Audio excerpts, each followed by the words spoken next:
Any person desiring to appear at the public hearing and present testimony to the taxing district may contact Maxine Johnson, the village clerk, at 2350 South 25th Avenue, Broadview, Illinois.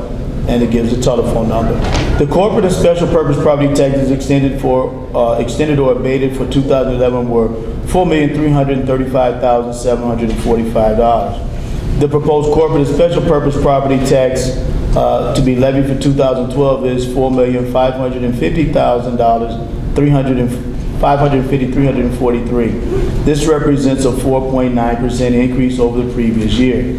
The property tax is extended for debt service and public building commission leases for 2011 were $1,028,485. The estimated property taxes to be levied for debt service and public building commission leases for 2012 are $986,822. This represents a 4.1 increase versus the previous year.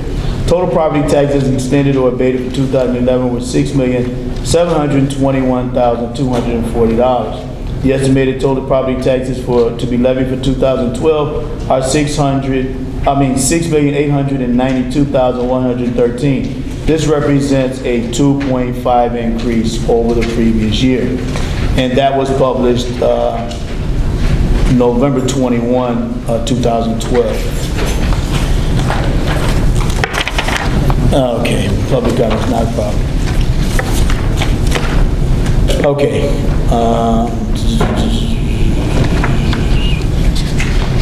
Madam Finance Director, you have anything to add to that? I've been given no public comments on this for today. Do you want to add to anything? Is there anything else to speak on? Mr. Budget Officer, either one of them? Really, anybody want to understand the ins and outs of our assumptions, is feel free to read the handout. Okay, so the handout's in the back. So you got the handout in the back. Okay. With that being said, Trustee Marino, any comments or questions? No, I read through the material that Ms. Baptiste provided, and taxes are an unfortunate reality. It's a major part of our budget and something that we simply cannot do without. So I think she's done a very good job of trying to keep it as minimal impact as possible with the 2.5%, and very good job of explaining it. So I have no other questions. I concur, Trustee Marino. I don't have anything else to add. The handout is pretty much self-explanatory, and it's pretty much detailed, as a matter of fact. And so if you want the handout, it's in the bag. You can have it. So the recommendation to the board right now is to accept the current tax levy that was proposed and put out on the website.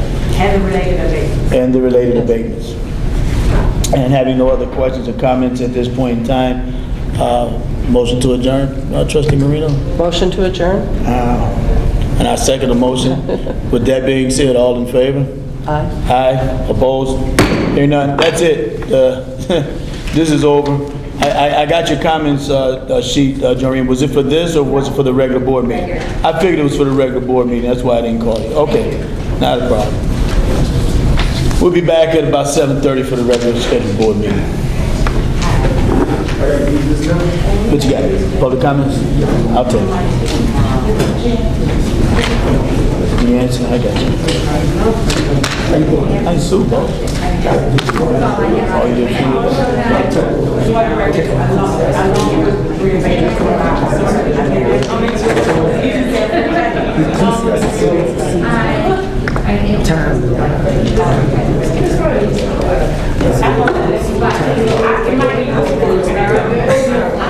yeah, get yourself straight with the Lord. I missed church Sunday, man. I was so sick. I was in the bed most of the day Sunday. I've had a cold since last week on Thursday, and I've been sick. I've been working on it, man. I'm telling you.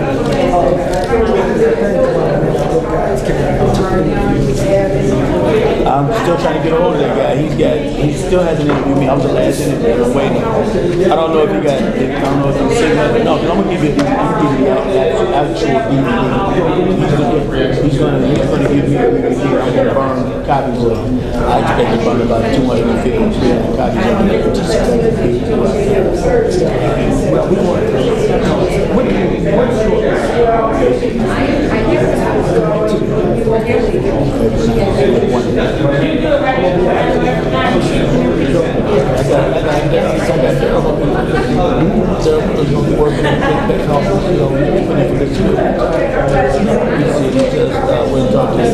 Okay, have a good day, Jan. My blessings are with you guys. All right. You might even know, because you live right in Broadview, Who is it? Ernest Kiner. Yeah? Wow. That's my capacity to say. But everything, services and everything, probably, I'm thinking we'll be out there working it out. Let me know. I know a lot of folks from Argo Summit too. Argo Summit is great. I know a lot of them.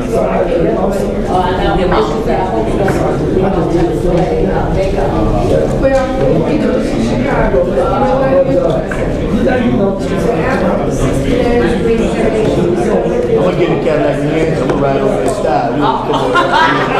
Yeah, right, okay. Take care. All right.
There's all folks with respect to this notion that the digital boards are, such a money maker and so forth.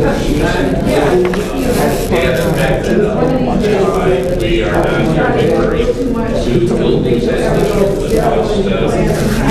Steve, I'm going to give you these when I mark them in. I'm sorry. Okay. I just got one question because it's part of the announcement later on this evening that I'm going to make. Are we open on New Year's Eve? New Year's Eve nor Christmas Eve. We gotta be here. Okay, so that changed the last day to file objections, so I gotta go grab that date. New Year's Eve, we're closed. Right. And New Year's Day. And New Year's Day. That Monday, both Mondays. Okay. Oh, wow. Both New Year's Eve and Christmas Eve. Okay. Christmas Eve is the last day.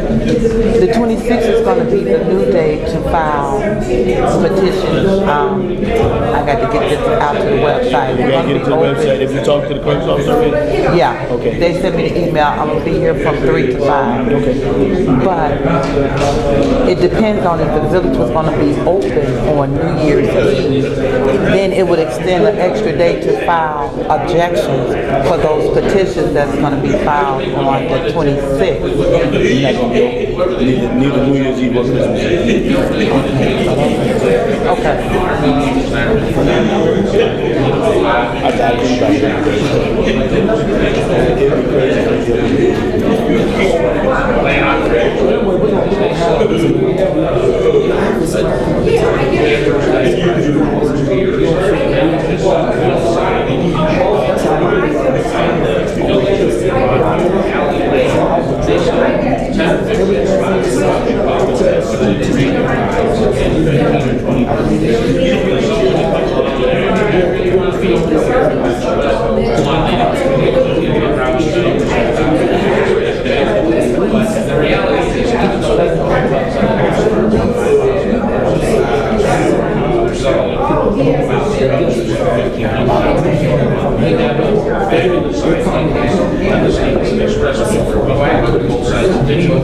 That's crazy.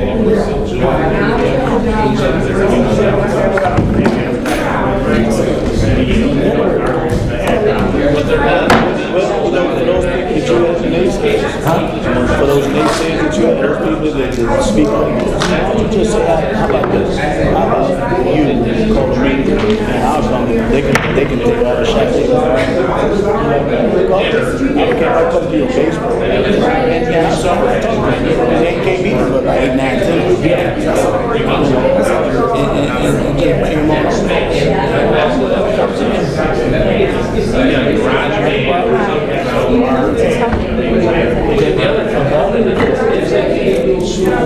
My brother Lawrence Shelby said that you came back and back up to the election. And you said you talked to this and she didn't give you something. One person, this is sought after.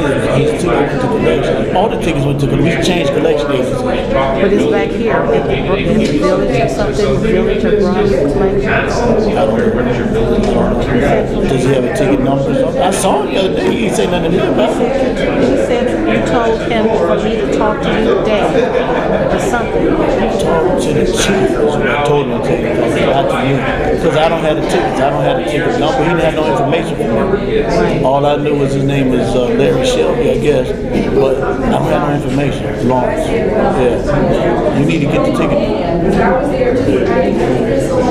Does he have the ticket? Does he have a copy? Oh, I don't know. I'll ask him. You know, but he just told me to talk. People need to handle their own business. I had a ticket I had to pay because I slept over and forgot to move my I car. told him to go talk to the police chief. That was my comment to him. You know, but he wants somebody else to do the work. Dude, you the one got the ticket. You need to go have a face-to-face with the chief and explain whatever your situation is. I'm sure he gives you some kind of consideration. He ain't that bad. He's not that bad. So when is he here? What hours? He's here at 8 to 5. Okay, I'll tell him to come over and handle his business. 8 to 5. Sometimes he leaves at 4:30, but most of the time he's here from 8 to 5. I'm surprised he's not required. I mean, he's not required to be there. Why? You know, I had to pay mine. I overslept, and left my car out $30.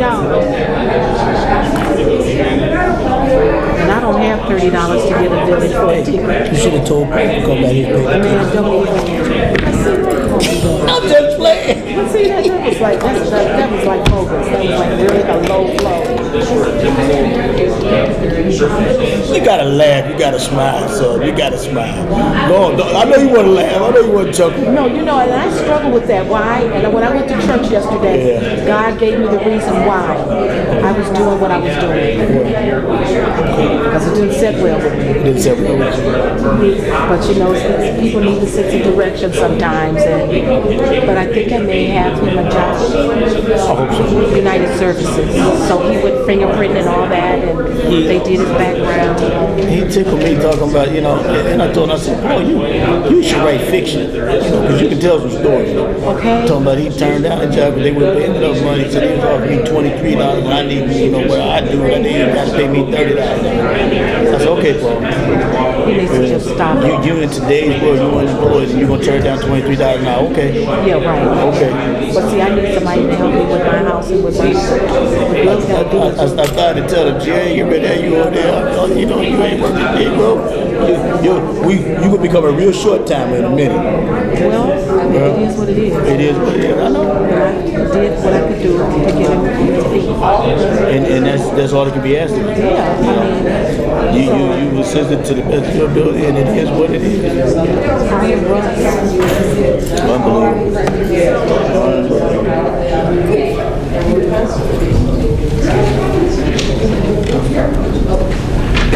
I guess what I would say is I tried to show you that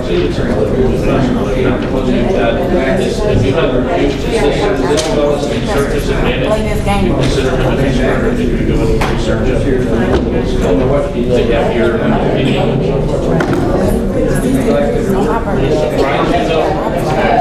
What has surprised you about the fact that you can tell you the last fact about just saw this, I was, you know, I know this in June. This guy testified for a state license 2 weeks ago. Yeah, I was sick all week. I've been sick since last week, Thursday. Oh, I got my campaign pictures.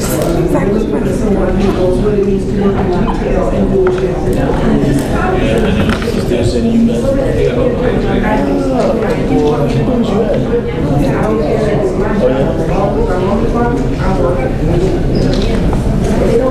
Turn it in my turn.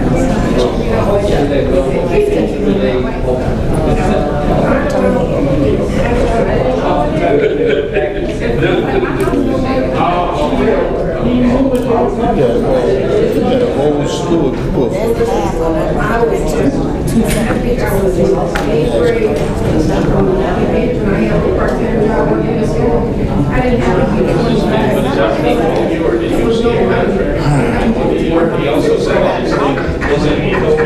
He also said his entire staff. I'm here to tell you, he made me staff for one. Surface advertising. I think they do decals in grocery stores and so forth. No one that I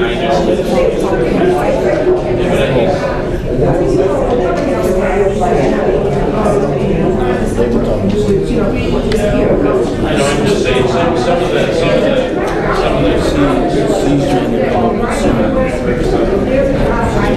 I don't know what more I can do. At every meeting I've been able to answer questions. But you've been brought in, for example, municipal $260,000 answer question where I would spend $600,000 about the same. If you that's what that's not the case. I mean, it's not only is this one case, where does it say digital signage? What do you think that means? Building a structure or building a digital?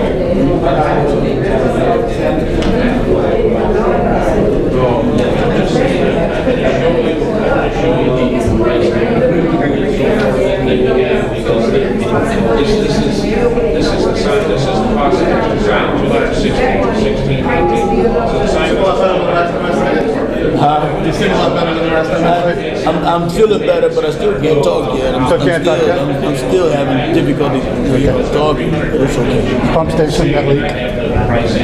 Then we're on the date. We'll get it fixed tomorrow. It's been a Where nightmare. was it? Where'd you guys find it? It was right outside the intake valve chamber.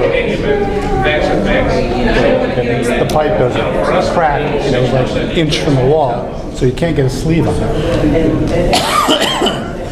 It's one of those, like an itch that you can hardly Yeah, scratch. that's right. And then, so the way it was set up, we thought it was two pieces put together. There was lead soldered around and everything. So we pulled it apart. It was one piece. Nobody'd ever seen one done that way before. Of course, so I'll get it fixed tomorrow. I'm trying to find it because there's 7 pipes there. Yeah. You guys should have had a good time. Weather's been nice at least. Sloshing around in water and stuff down there, trying to excavate. That's great. Okay, so yeah, I'm standing up there. A little muddy, but Yeah, that's crazy. unfortunately it hasn't been 10 degrees out or anything right when we've been doing it.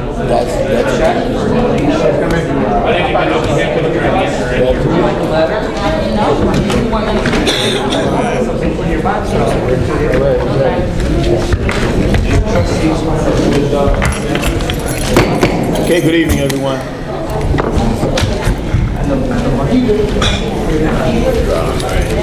I'd like to call the regularly scheduled board meeting for the Village of Broadview for December 3rd, 2012 to order. If you have a cell phone, would you please put it on silent or vibrate? Same thing if you've got a pager. Let the record reflect that the meeting started at 7:34. Madam Clerk, may I have a roll call, please? Trustee Abraham? Here. Trustee Benson? Present. Trustee Howard? Here. Trustee Jones? Here. Trustee LaFleur? Here. Trustee Morris? Here. Trustee Brown Marino? Here. May we all stand for the pledge of allegiance? I pledge allegiance to the flag of the United States of America and to the republic for which it stands, one nation, under God, indivisible, with liberty and justice for all. May we have a moment of silence, please?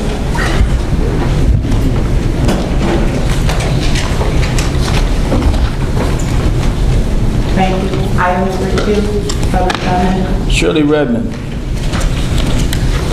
Thank you, Mr. Mayor, trustees, residents. I'm Shirley Redmond, I live at 2246 South 24th Avenue. I had raised this question a couple meetings ago, or maybe even longer than that, in regard to a town hall meeting to talk about the situation with the water mains and the sewers. And it came back to me again on the presentation from Matt Ames, his report at the last meeting, that when we had that breakage down in Roosevelt Road, what I want to know is, what are we going to do about this as a village? And what I'm hoping for, Mr. Mayor, I know you said we would have a town hall meeting, but that was tied to the bond issue. The bond issue got, the bond ordinance got appealed there. We don't have any more. I still want to have a conversation with the residents. What is the situation with the water mains and the sewers? And do we have a plan on how we might repair, whether it's Roosevelt Road? I know we have the 5-year plan that was proposed, but I'm talking about a comprehensive plan, and I would like the residents of Broadview to understand the problem and how we might fix the problem as a community. Okay, and I'm hoping, here's the thing, that this meeting, now, I know with the holidays and so forth, but at least by early February, if we can have a meeting and talk about it, I'd appreciate it. Absolutely, Okay. and I'll speak to that All right, later on thank you. this evening. Mr. Yancey. Mayor and board, I'm going to turn this on. That's fine, you can face down. I'm standing here on behalf of the neighborhood of Washington. As you all know, we started getting things that killed a while back. And I see some familiar faces here come. But what I'm standing for is to encourage everyone who's living in Broadview to come out to these meetings, you guys should come out to the board meetings. And we welcome your ideas, your suggestions, but the main thing, we're trying to raise money to do certain things like signs and put things in our windows.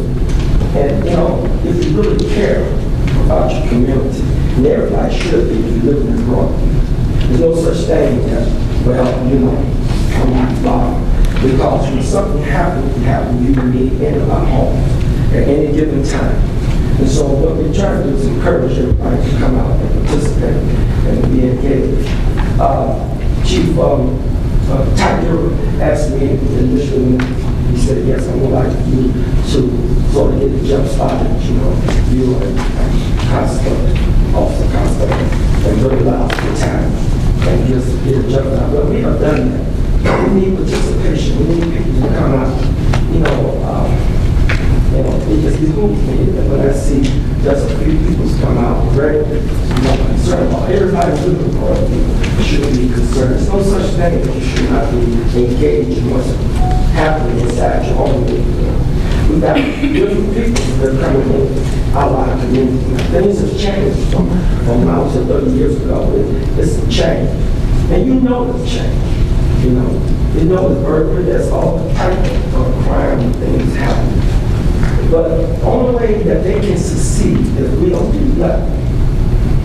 When we don't do nothing, they'll continue to come here and continue to, break out community and do things that the officers got. They say, well, we have a burglary here, we have a burglary here, and some of you living next to people's homes and got broken into, it might be yours one day.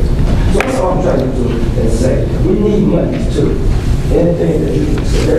To me, it just seems like that. All of us, just imagine if everybody gave $1. You understand? If everybody gave $1, that would help. Every little bit helps. That's all I'm saying. But anyway, that's why I'm just saying this. I told them I want to speak to everybody each and every time that we meet, and encourage them to come out to me. Because if issues are resolved, we all have to speak with other people. Thank you. Did you tell them when the meetings are? Thank you. It starts on New Year's January. It's the last Friday of every month. And it starts at 7 o'clock. Okay? So it's not going to be one this month? Not in December. It's not going to be one in December? No, the council, we don't be meeting. Thank you. Hope y'all have a nice Christmas. They have those meetings right here in the Village Hall Chambers, the last Friday of every month. Joreen Gordon. Hi, I'm Karen Gordon, 2416-14. I'm speaking about something that occurred at the last regular meeting that was on November 19th, that when they were paying bills, 3 of the trustees mentioned that there were over $15,000 in legal fees that were generated by a trustee on the board. And I went through my material when I got home and took a look, and I found something I had printed out from her own personal website that she had up at the time of a lawsuit that she had filed that I felt was, it appears to be a frivolous lawsuit. It's without basis or merit. And to generate that kind of legal fees for somebody who's constantly questioning every single bill that you guys are putting up there that are needing to be paid. And I understand our attorney needed to be paid on that. Certainly he did the work. But to have generated that kind of billing charges was just outrageous and uncalled for. You know, as a trustee, Trustee Brown Marino has a position of responsibility here in the village. And by encouraging and generating additional legal fees, which she did by filing a frivolous lawsuit, she should be charged back those fees because she is a trustee. She should be billed for it. If that doesn't generate income, she should have garnishment of her pay for being a trustee. And if that doesn't work, then a lien should be placed against her property, which I understand is not necessarily under her name, however, it is under her husband's name. And in the state of Illinois, I know this to be a fact, that she also has what's called a marital interest in the property. And therefore, any liens against her can be generated against that property because she does have a marital interest in the property. And she does list that address as her residence. Therefore, she does, we do have a way to get some of that money back.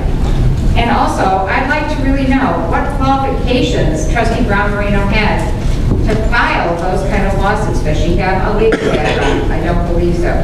Does she have a financial background like a CPA? I don't believe so. She does not have the qualifications to file any kind of a frivolous lawsuit, and to generate those kinds of billing charges against our village is uncalled for and outrageous. Thank you, Ms. Gordon. I have no other public comments at this time. Madam Clerk, may I have the next agenda item, please? Item number 3, consideration to approve the following minutes. November 19, 2012, Motion to approve. Second. Been properly motioned by Trustee Abraham, properly second by Trustee Hargreaves to approve the minutes of November 19th. Do you have any questions or comments on the minutes? Starting with Trustee Marino. No. Trustee Morris. No. Trustee McGrail. No. Hargreaves.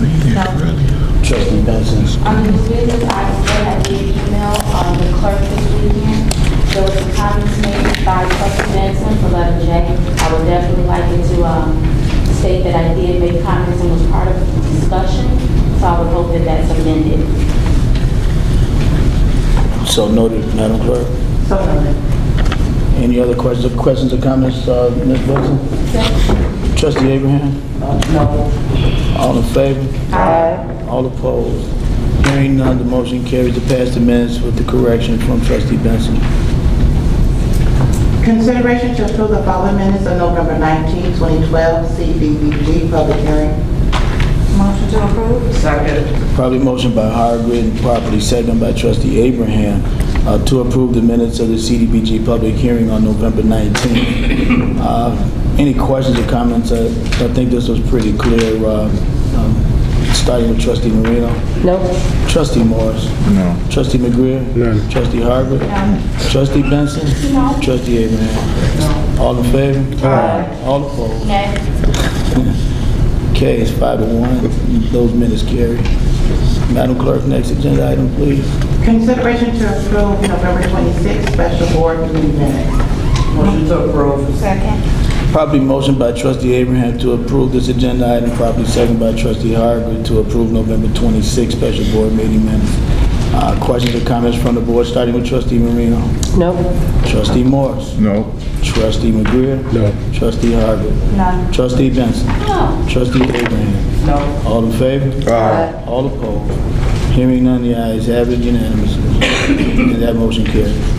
Madam Clerk, the next agenda item, please. Item number 4, consideration to approve the expenditures, grand total all funds, $678,163.81. Motion to approve. Properly motion by trustee Morris and properly second by trustee Abraham to approve the expenditures in a total of $678,163.81. I have a report from the Finance Committee, please. Sure, Mr. President. I'm sorry I couldn't get the list out because I was running late, so I'm sorry about that.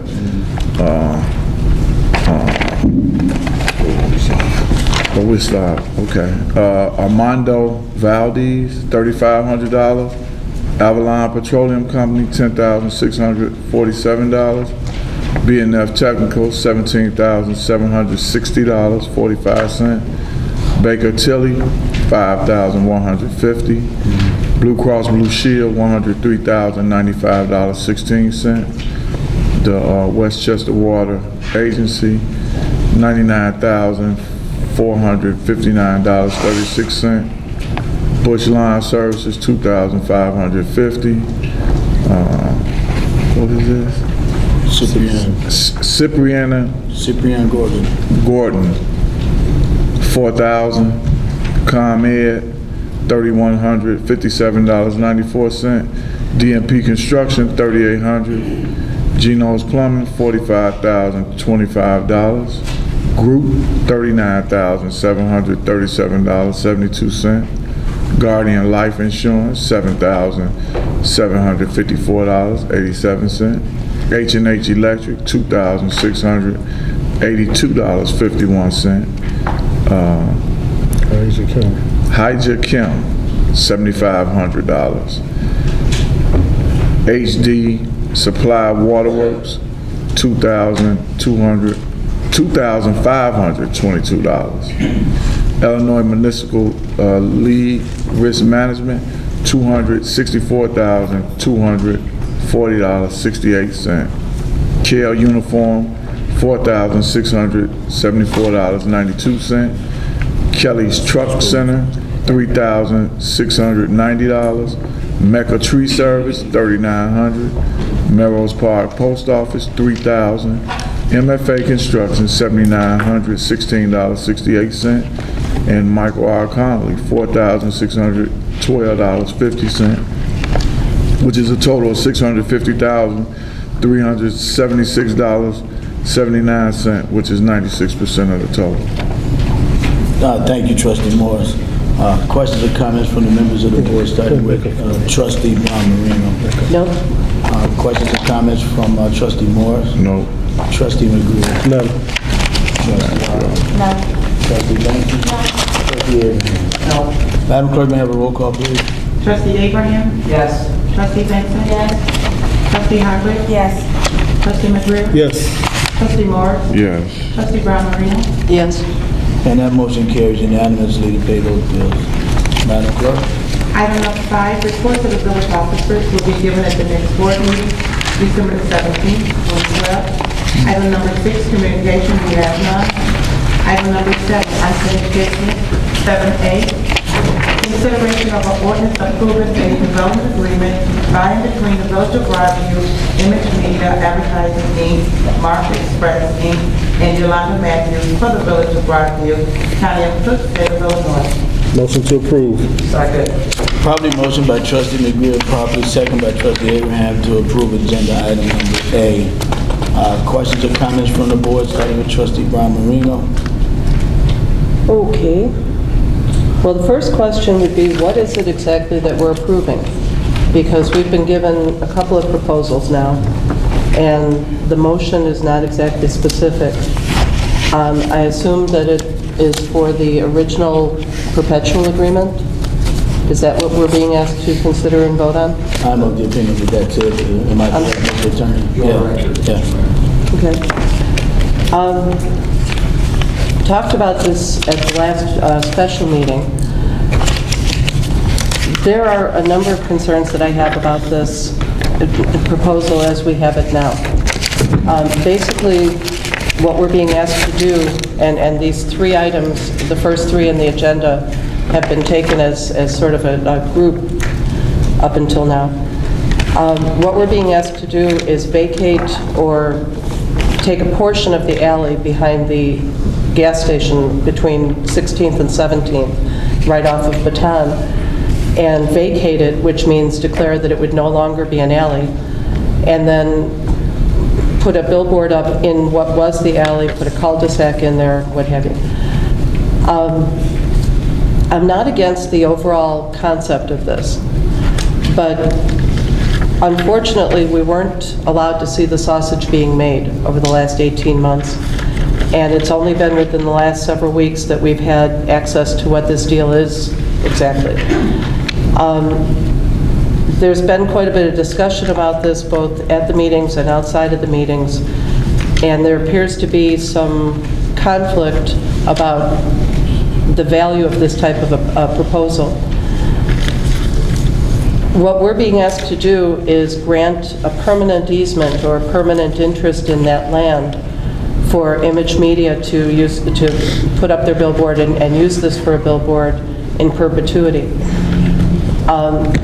Right off the bat, and I've talked about this before, and let me say too, I'm not trying to dominate the conversation, but the pattern is I'm given one opportunity to speak and no opportunity to respond or say anything after this. So this is my one chance to lay it all out there. The proposal is that in exchange for this permanent easement and the permanent ability to have the billboard in this, on this village land, we would be getting a one-time cash payment of $600,000. There are some other things that Image Media would be paying, including compensating the property owners on either side of this alley as part of this vacation, and then each property owner transfers the land back, or deeds it back to the village. $600,000 is a lot of money. And it's difficult to sit up here and say $600,000 isn't enough, or, you know, to say no thanks. But you have to look at what it is that we would be selling, or what it is that we would be relaying, and the value of that compared to what it is that we're receiving. And actually, from what I've seen, the Chicago parking meter deal in a way is a real good example of this type of a thing. The Chicago parking meter deal called for the city to get $1 billion with a B. And how do you say no to $1 billion? But we've seen $1 billion was not enough. What we're talking about is tying up any possibility we would have of a better package, a better proposal, a better deal for the use of this village-owned land forever. It would also give Image Media an interest in the land that would have to be purchased back from them if there was ever going to be some sort of development that wanted to encompass what's now an alley. In other words, if we wanted to put something up in this prime location, I know it doesn't look like much now, it's a pretty run-down corner. But if we ever wanted to develop this in such a way where we would need the alley, Image Media would be getting, at the very least, their $600,000 back, and probably a whole lot more, depending on what they wanted in order to cooperate with some sort of development like that. We were, as I said, there was another proposal that was floating around for a 40-year agreement, and in my mind, even 40 years is way too long for us to tie up that type of a proposal. Now, at the special meeting a week ago, I asked that this be tabled until January, or at the very least the second meeting in December, to give me and everyone else some time to do our due diligence and see, is this really a good deal, or is it something that we should be examining more closely and looking at what our possibilities are. I've had some discussions with Mr. Scheid from Image Media, and the material that I've brought to the board, which includes information from a gentleman who is in the outdoor advertising industry as sort of a broker and consultant, as well as what I shared with the board was sales material from Lamar, who has the billboard that's closer to the 25th Street south exit of the Eisenhower. So a very comparable type of a billboard and comparable type of setting. Mr. Scheid has taken exception with the material and the information that I got. From what I've been told, the advertising rates cap out at about $5,000 per advertiser per 4-week period. Now, I realize that's what they're asking for. That isn't necessarily what all the ads sell for. But even if you're talking about half that, $2,500 a month per advertiser, and not even a month, it's per 4-week period, and multiply that times the 6 advertisers, because what they do is sell a 10-second slot that repeats every minute. So you have each of the 6 different advertisers up there for 10 seconds. So the revenue potential on this is enormous. Now, it's a little bit of a difficult situation to really completely evaluate or accurately evaluate, because digital advertising is a relatively new introduction to the outdoor advertising industry. I will tell you that not only the response that I got, but also the response that this gentleman from Surface Advantage was getting, is that the digital billboards in our area are booked for 4 to 6 months out, in terms of what kind of turnaround there is. My point and my overall concern is that even though our attorney and some others may have been working on this deal for 18 months, this isn't something that we've been privy to until recently. I don't see that we could have possibly done our due diligence. I mean, I have been working on this pretty much nonstop for the last week and a half. 2 weeks, got to figure Thanksgiving was in there too. And everything that I'm seeing shows me that this is a very lucrative possibility. There's also, and I need to say this too, as I said to him, I respect Mr. Scheid's position as a businessman and his position as the other side of this negotiation. And I would hope that we would be able to work with him and to come to some sort of agreement that is in the village's best interest as well as his, that we could walk away with a win-win agreement. I think that one approach to that would be to look at this as a revenue-sharing agreement, which is what the City of Chicago is talking about with their billboard proposals. You may have seen some of this in the news recently.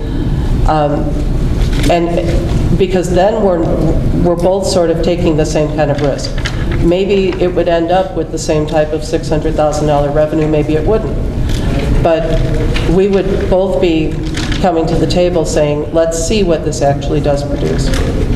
The other thing is the idea of a perpetual agreement or even a 40-year agreement is going way too far out in terms of tying up our village's assets and resources and tying us into what I am worried is not necessarily a deal that's in the village's best interest and what our highest and best use for village assets and village real estate like this. And that doesn't even get into some of the other concerns. Mr. Scheid and I just today started talking about, we had a zoning board hearing last week to discuss the idea of allowing digital signs, because so far when we passed our billboard ordinance last year, or at the beginning of this year, we didn't include digital signs in that. But now this is something that's going to come before the board, and this is something that Mr. Scheid wants in his agreement, that he be given the option of putting up digital billboards. And he'd be, I mean, from what I'm seeing in the industry, this is the wave of the future. This is what would make sense. So at the zoning board hearing, there were some questions about what do these things mean in terms of the candle the brightness, let's put it that way, the various terms and what have you. So we're actually, I don't believe that we really know enough about what it is that we would be doing here with this. I don't want to drag this out a long time, but I think we should take the time to do our due diligence.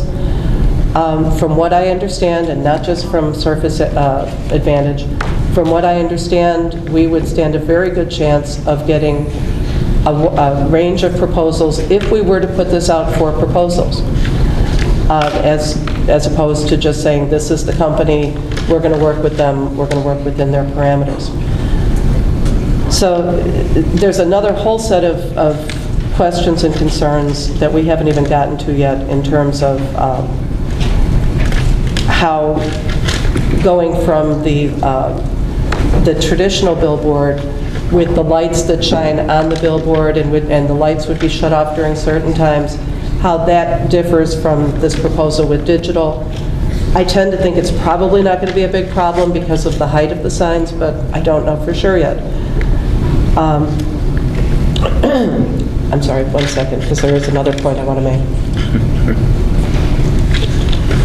At the special board meeting, at the end of the meeting when I'm no longer allowed to ask a question or speak up or say anything, President Jones, you said that, and I sent you an email about this, so I'm not trying to blindside you with this, but at the last board meeting, you said that your thought or your plan for what we would do with this $600,000, we know that we would be spending close to $100,000 to put in the cul-de-sacs that were discussed months ago, which means the cul-de-sac, in other words, close off the alley access, or the access to Baton from the alleys, so people can no longer go down the alley and shoot out onto the expressway, as well as cul-de-sacs along 13th Avenue at the different corners where we meet with Maywood.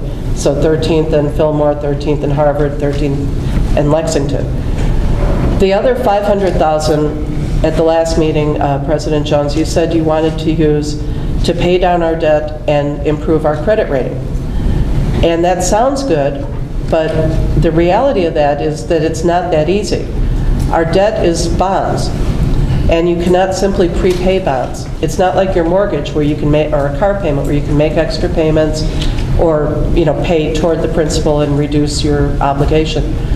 In order to pay down or eliminate the debt,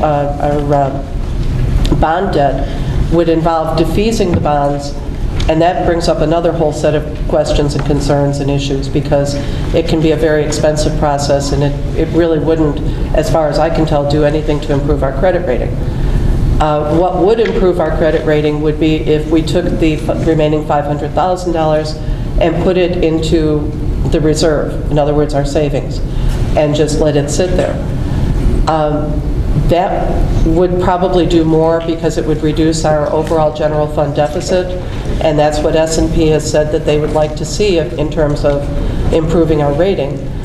But then, once again, you have to ask yourself, is this really the best approach in terms of compensation for this use of village real estate and village assets?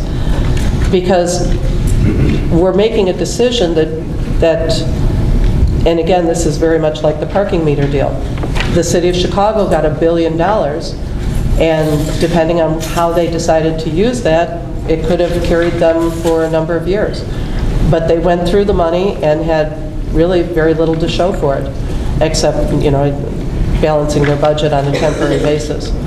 So that's the other question that I have, and I hope you would address, Mr. President, because I never did receive a response to my email request, is what would we do with these proceeds? Because I think that should be a factor when we're looking at, we have two proposals on the table right now, whether we would do this as a lump sum of $600,000 or we would do it as a lease over a period of time. Although, as I said, to me the 40 years is way too long for that. So I know that I've spent quite a bit of time talking. This doesn't necessarily, I'm sorry. One other proposal that was floated as I was looking into this was when I spoke with this gentleman from Surface Advantage, he said, have we thought about doing this ourselves? If it turns out that we're not able to come to an agreement that Mr. Scheid is comfortable with, that this board feels is in the village's best interest as well. We appear to have the potential to actually put a billboard up and do this either as a village. We could do this in connection with a Chamber of Commerce. We really have not done much to support and promote our businesses, and this would be a stream of revenue. Whether we do it ourselves with the Chamber of Commerce as a revenue sharing agreement, or even this deal, I would encourage us to think along those lines that, especially if we're talking about annual revenue of some substance, that it might be something that we could do to help promote businesses in Broadview and attract businesses. So I'm sure that there's a lot more I could say, but I will stop my comments at that point. Okay. Does that conclude your comments, Trustee Brown Marino? I suppose.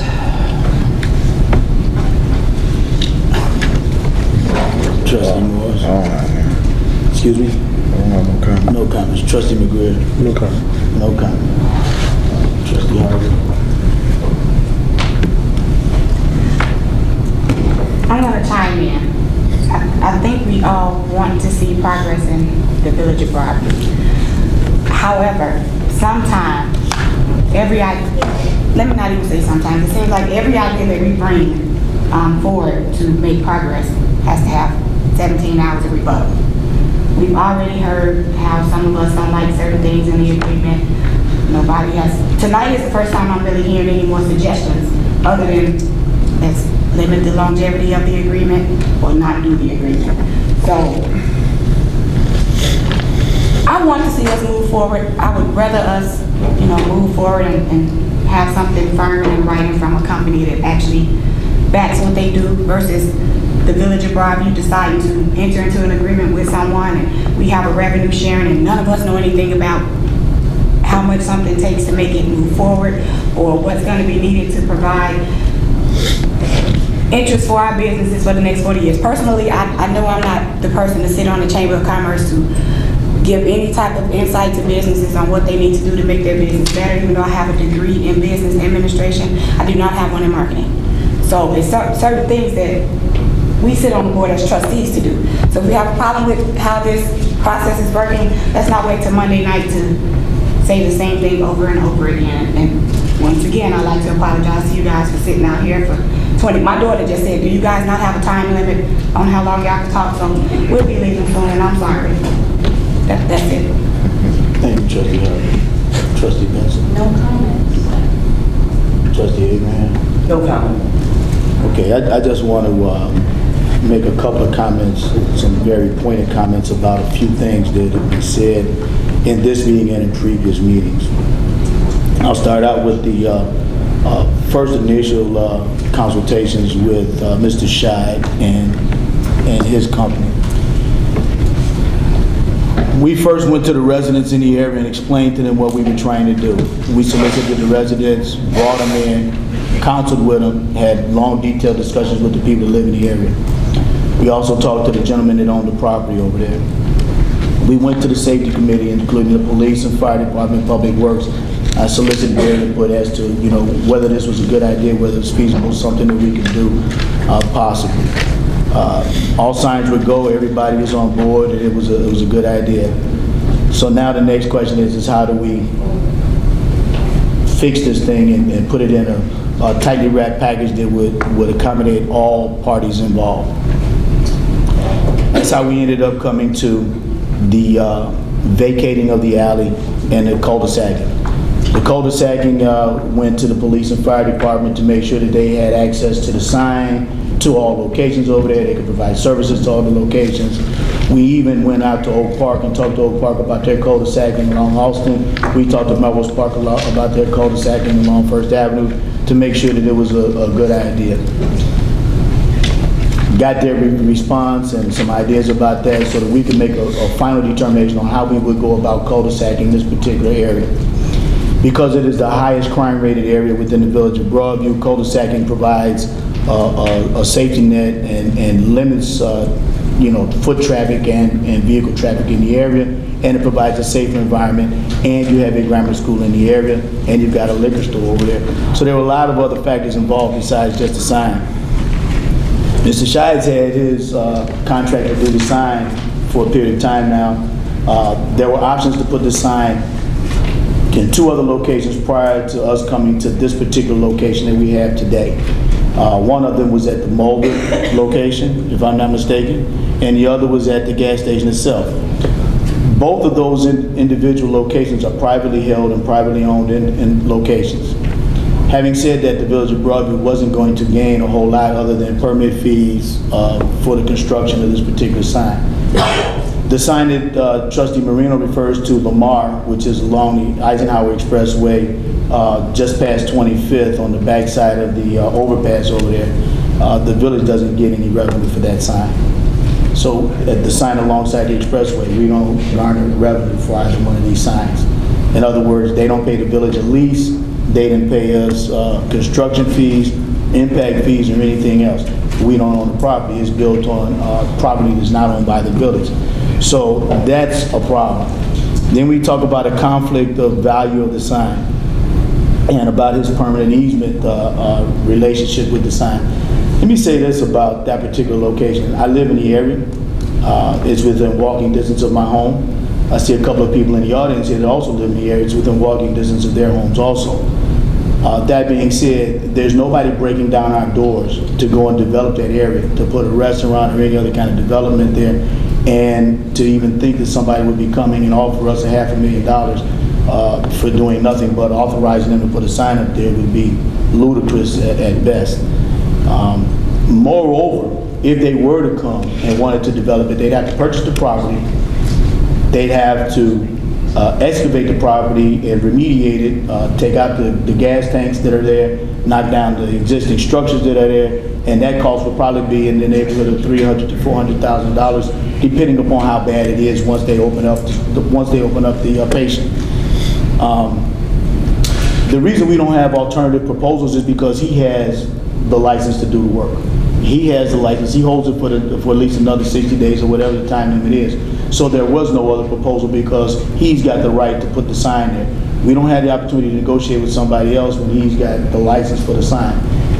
The idea of us being able to entertain other venues or entities in this particular location only came because of the vacating of the alley and us acquiring the portion of the alley which we are going to then turn around and transfer to the sign company here. We didn't have a horse in the game, we didn't have a stake in it, we had nothing in it, absolutely nothing. It was only after talking to Mr. Scheid that we decided that, hey, let's see if we can get you a little closer to the expressway and see if we can do something very creative to try to put the village in a position to obtain some kind of money for the sign, which we in fact did, and it took us quite a bit of time to do it. The agreement that was created by the attorney was an extensive agreement for that matter.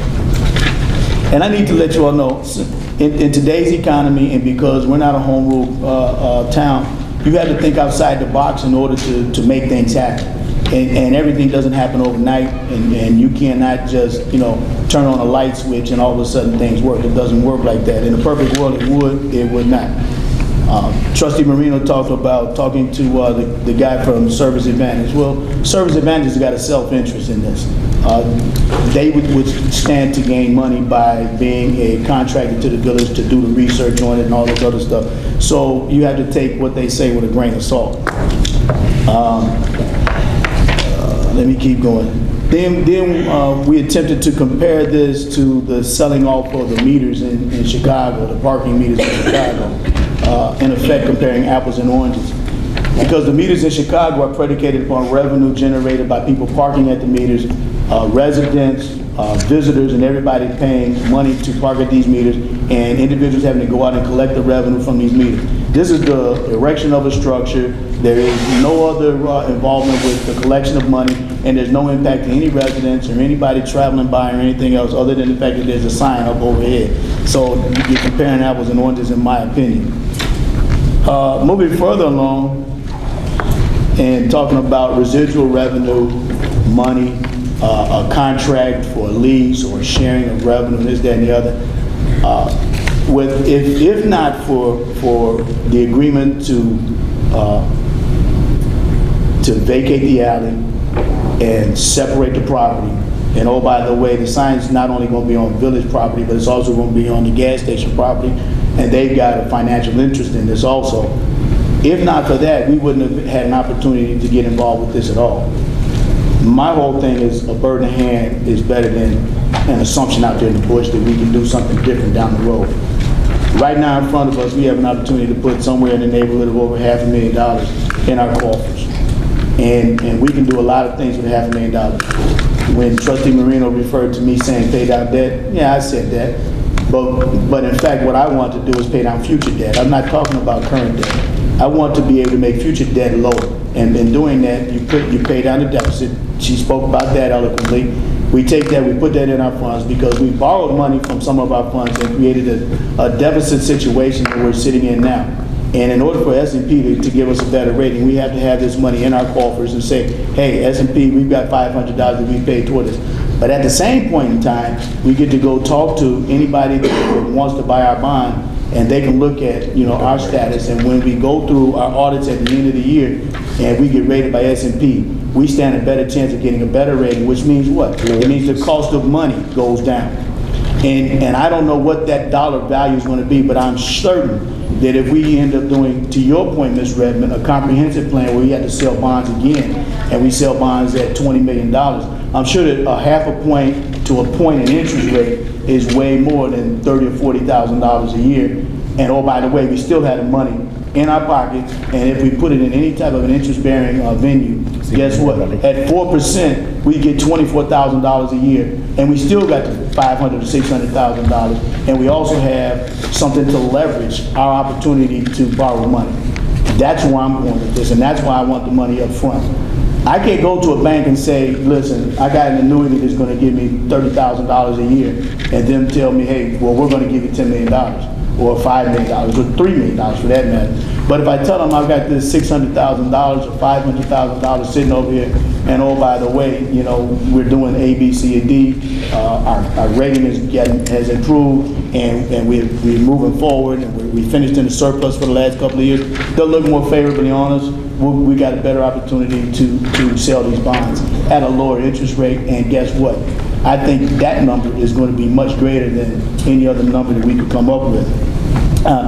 Going on further, with that in mind, the development and that money, talking about the debt and the deficit, all of those different things, that's where I'm at with this. The board is at their own discretion on what they want to vote on, but I just think that having the money there and putting us in a position going forward, this would have a much greater impact on the overall health of the entire town than it would if we took $30,000 a year or $35,000 a year. It doesn't even pay for one employee annually, salary and benefits within the village. I think that this would help our infrastructure and any kind of capital projects going forward much further down the road than anything else. Now that's my 2 cents on it. With that being said, I'm going to turn it over to the clerk for a vote on this because it's about money, and each one of these individuals need to weigh in on their vote. Madam Clerk. Trustee Abraham? Yes. Trustee Benson? Yes. Trustee Harper? Yes. Trustee McGrill? Yes. Trustee Morris? Yes. Trustee Brown Marino? No. And the motion carries 5-1. Item number 7B, consideration of an ordinance authorizing an improvement of vacation of a portion of the alleyway east of 1811 South 17th Street for the village of Broadview, County of Cook, State of Illinois. Motion to approve. Second. Properly motion by Trustee McGrill, properly second by Trustee Abraham to approve agenda item B. Questions or comments from the board? Trustee Marino?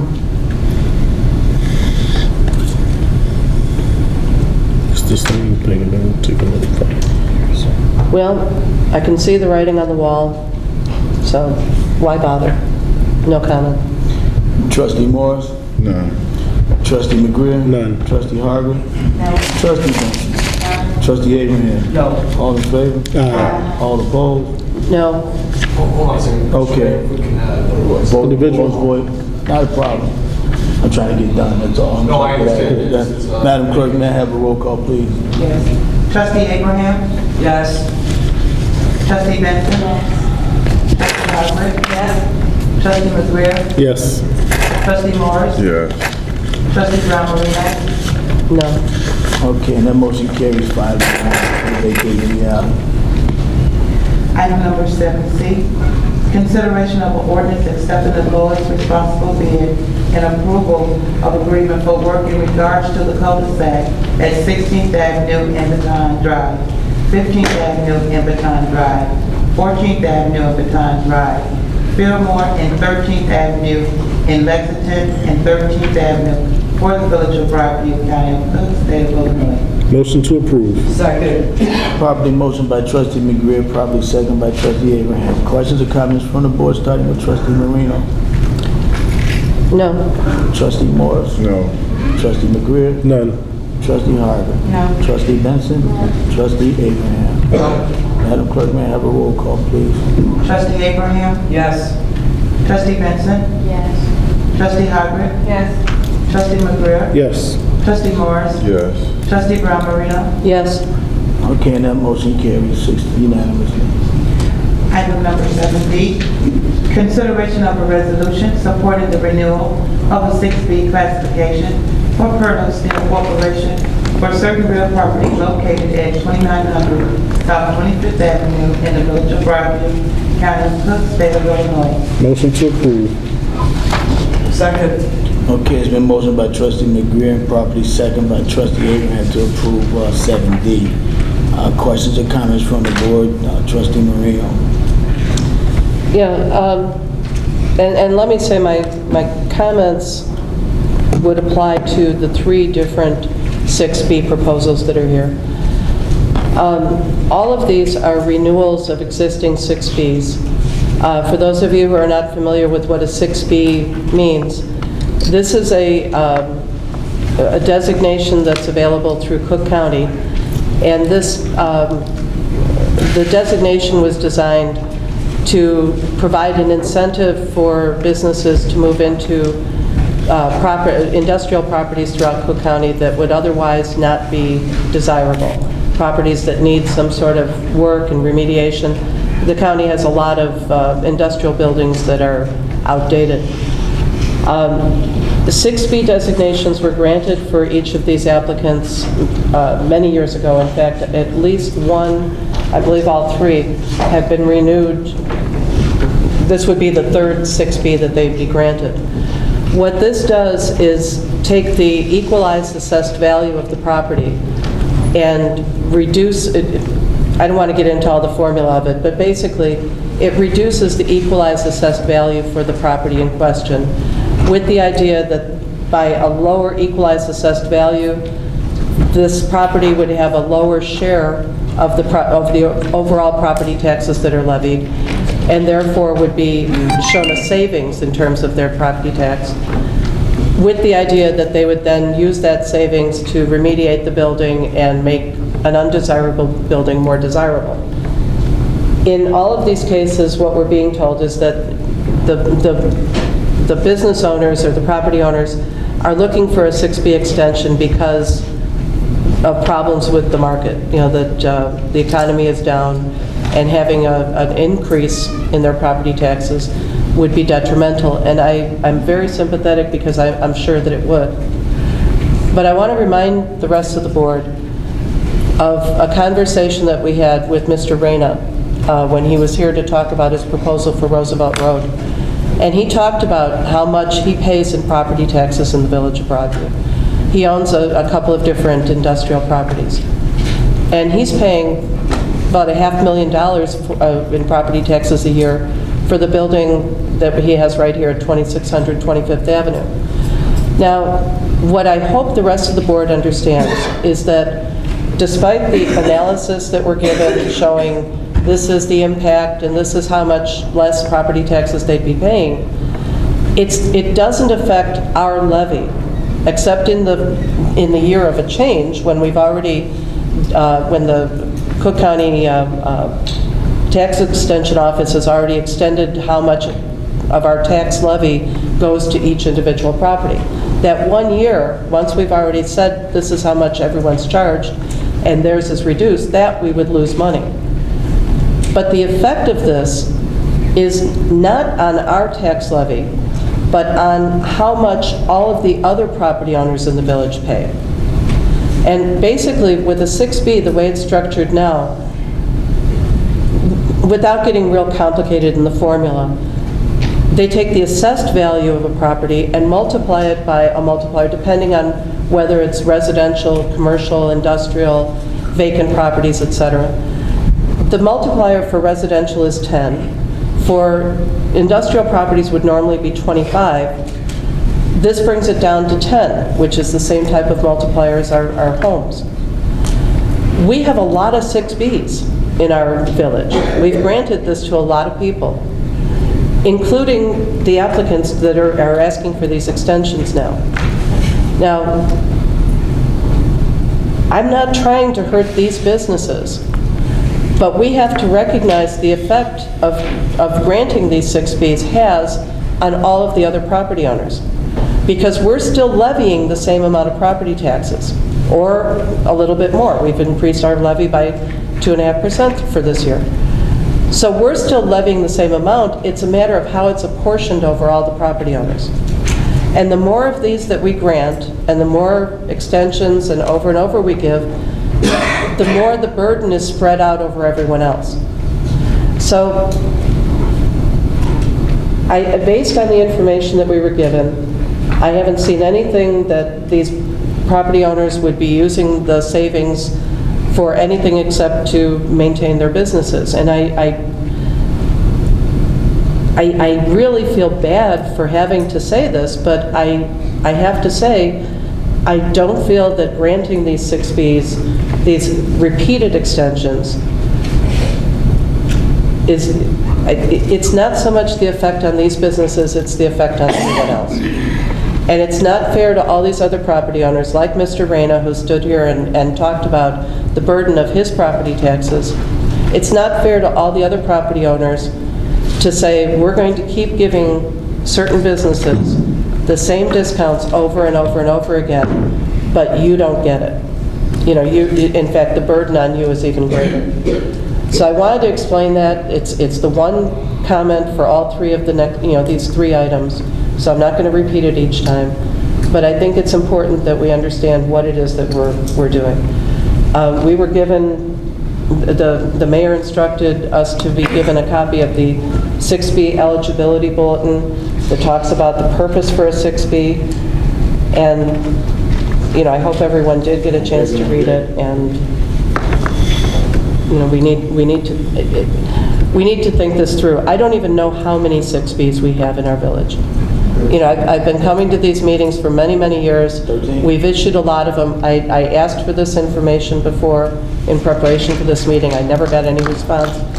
But, this shouldn't be taken lightly. So, and with that, I'll stop. Thank you, Trustee Marino. Trustee Moore? No. Trustee McGrew? Yeah, I had a question. Do we have a representative from Perlo here today? Yes. Sir, my name is Kevin McGrew. Can you introduce yourself, please? My name is Thomas Sweeney. Thomas, I may have a question similar to some of the other board members, but I never thought I would agree with Trustee Brown more. She hit on everything right on point, and I appreciate her comments. One question I have for you is, from the village of Broadview, how many people do you employ? I'm not sure of the residency of the employees. That's something I'd like for you to get back to us prior to us being able to make a good, judgment and decision on this. I need to know how many people you employ, and if you can give me future plans to employ Broadview residents, I'd like to have that included in that. My second question is, what qualifies Perlo for an extension? These are 12-year, 12-year, basically it's renewable every 10th, 11th, or 12th year. Correct. The idea of what the other woman was saying, or the trustee was saying, is true. It is an encouragement to have businesses move in. also in this economy, there are alternatives to having a 6B. You take your 6B to the south suburbs, which are pushes for 6B. You move your business to Indiana, which is 25 miles away, supporting businesses. Perlo has been in Broadview for, I believe, 20 years. A good corporate citizen. They basically took a vacated building, renovated it, turned it into a steel processing plant, and we are, over the course of time, realizing sales tax revenue for the sale of their product, as well as hiring, I believe, anywhere from 17 to 24 people on an annual basis. Again, I don't know the breakdown of Broadview residents or not. The alternative is if they were to, they obviously were attracted to Broadview because of the 6B. If they're from Chicago, if there is an opportunity to stay here, they would love to stay here. I mean, I can't speak for the owners. There are 6Bs available easily in most of the southern. There's a 6B tax incentive program throughout the south suburbs. Let me interrupt you. I apologize for interrupting, but that's not my question. My question is, and as representatives of the village, we have to look out for our residents. That's just part of it as far as the jobs. I want to know what qualifies you for the extension. We have a schedule and we have all of the reasons why you can apply for a 6B and why you can be granted one. Right now, what are you going to use it for? Are you planning on doing new development? Are you improving some, or is it just going to affect the bottom line? Because everyone in this economy wants to help the bottom line. Sure. I would hope that with the turnaround in the economy, they'll hire more people, including Broadview residents. I don't know about expansion. I'm limited amount of now they have about their future plans because they're coming off the bad economy. They're trying to basically get back on their feet to be more competitive. You people are probably more versed in the building itself than I am. I do part of the tax aspect of it. But the idea that they want to maintain a presence, obviously, in Broadview, they have spent millions of dollars retrofitting the abandoned building to handle their materials. And the alternative is if they were to leave, you now have another, you're back to a vacant building, losing sales tax, losing property tax on a vacant building. I'm not sure what their future plans are. Obviously, I don't believe part of it's bottom line. If the bottom line improves, they can hire more people, they can store more product, sell more product. And it has a lot to do with the economy. I mean, they are steel fabricators, and if the economy comes back, they sell more steel. Well, just as Trustee Brown Moreno pointed out, if we save your bottom line by giving you the 6B, we have several other businesses that their bottom line is going to hurt. And, they may have to move because they aren't able to make it. And we're saving one business but killing 20 others. So, I don't see it as killing 20 others. You're basically keeping a viable business alive in Broadview. You're realizing sales tax revenue from the sale of the product. You're still getting real estate tax revenues from the building itself. I'm not sure if it did for how many Broadview residents they're buying products. They've been involved in Broadview for 20 years. I'm sure they're buying products here, they're eating lunch here, they're eating dinners here, they're shopping in Broadview. You would assume so and hope so, but we don't have any proof of that. Well, you don't have proof of it. I mean, I work in Chicago, you have proof of that. I mean, if I had lunch in Chicago, it would make sense, I would. It's just trying to get a definitive number as to how much is spent or how much the village earns by having this building there, be it firsthand by sales tax or real estate tax revenues, or secondhand by employees shopping there, shopping Broadview, the restaurants, the stores, any other means to which spend money in Broadview. I can't come up with a definitive number. What was your name again, sir? Thomas Swing, SWE, anyway. Okay, this certainly wasn't a beat-up session. This is just questions that residents have asked, and we've had conversations about this a lot. So, when might we be able to get answers on the two questions that we just had? Get it before the end of the week. I'll make sure you have my number, okay? All right. I'll make sure you have my number. Thank you. Thank you, sir. You want all future plans and probably current employed residents of Broadview, plans to employ residents in the future, and what qualifies you, why are you eligible for an extension? All right, thank you, sir.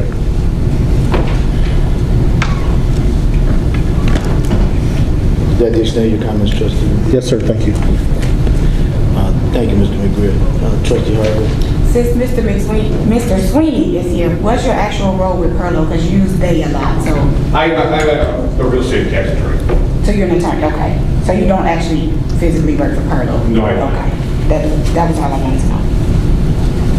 Is that it? Yes, Thank you, Trustee Harvey. Trustee Benson? Hi, Mr. Swain. You know, I am going to just repeat because I had the same questions actually a while ago when I read the application. So I wrote them down prior so that I could just read them off to you, I guess.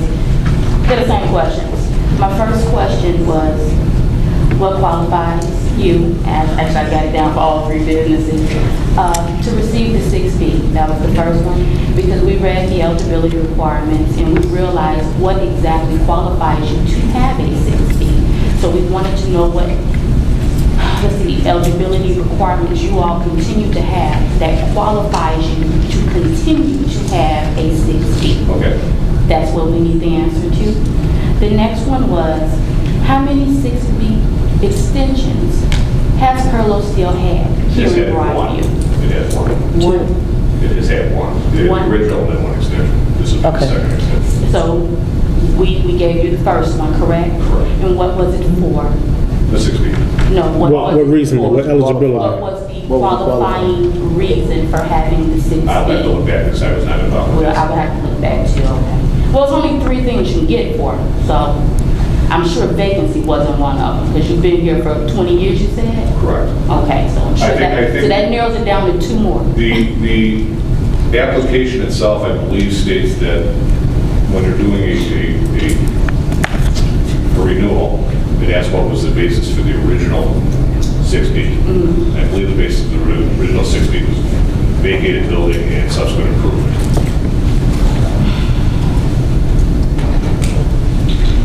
Yeah, we're gonna have to look that up, because that doesn't sound right. I'm sorry, it really doesn't. 20 years, let's see, how long did the 6B last? 10. 10 to 12 10 to 12. years? So you're saying like for the first 10 years, the building was vacant while you all owned it? No, what I'm saying was when they originally do a 6B, the basis of the original 6B was it was a vacated building that they were. So you got the building and then about 10 It years. was purchased for value in combination with new construction or substantial rehabilitation. So you wanted to do rehabilitation then?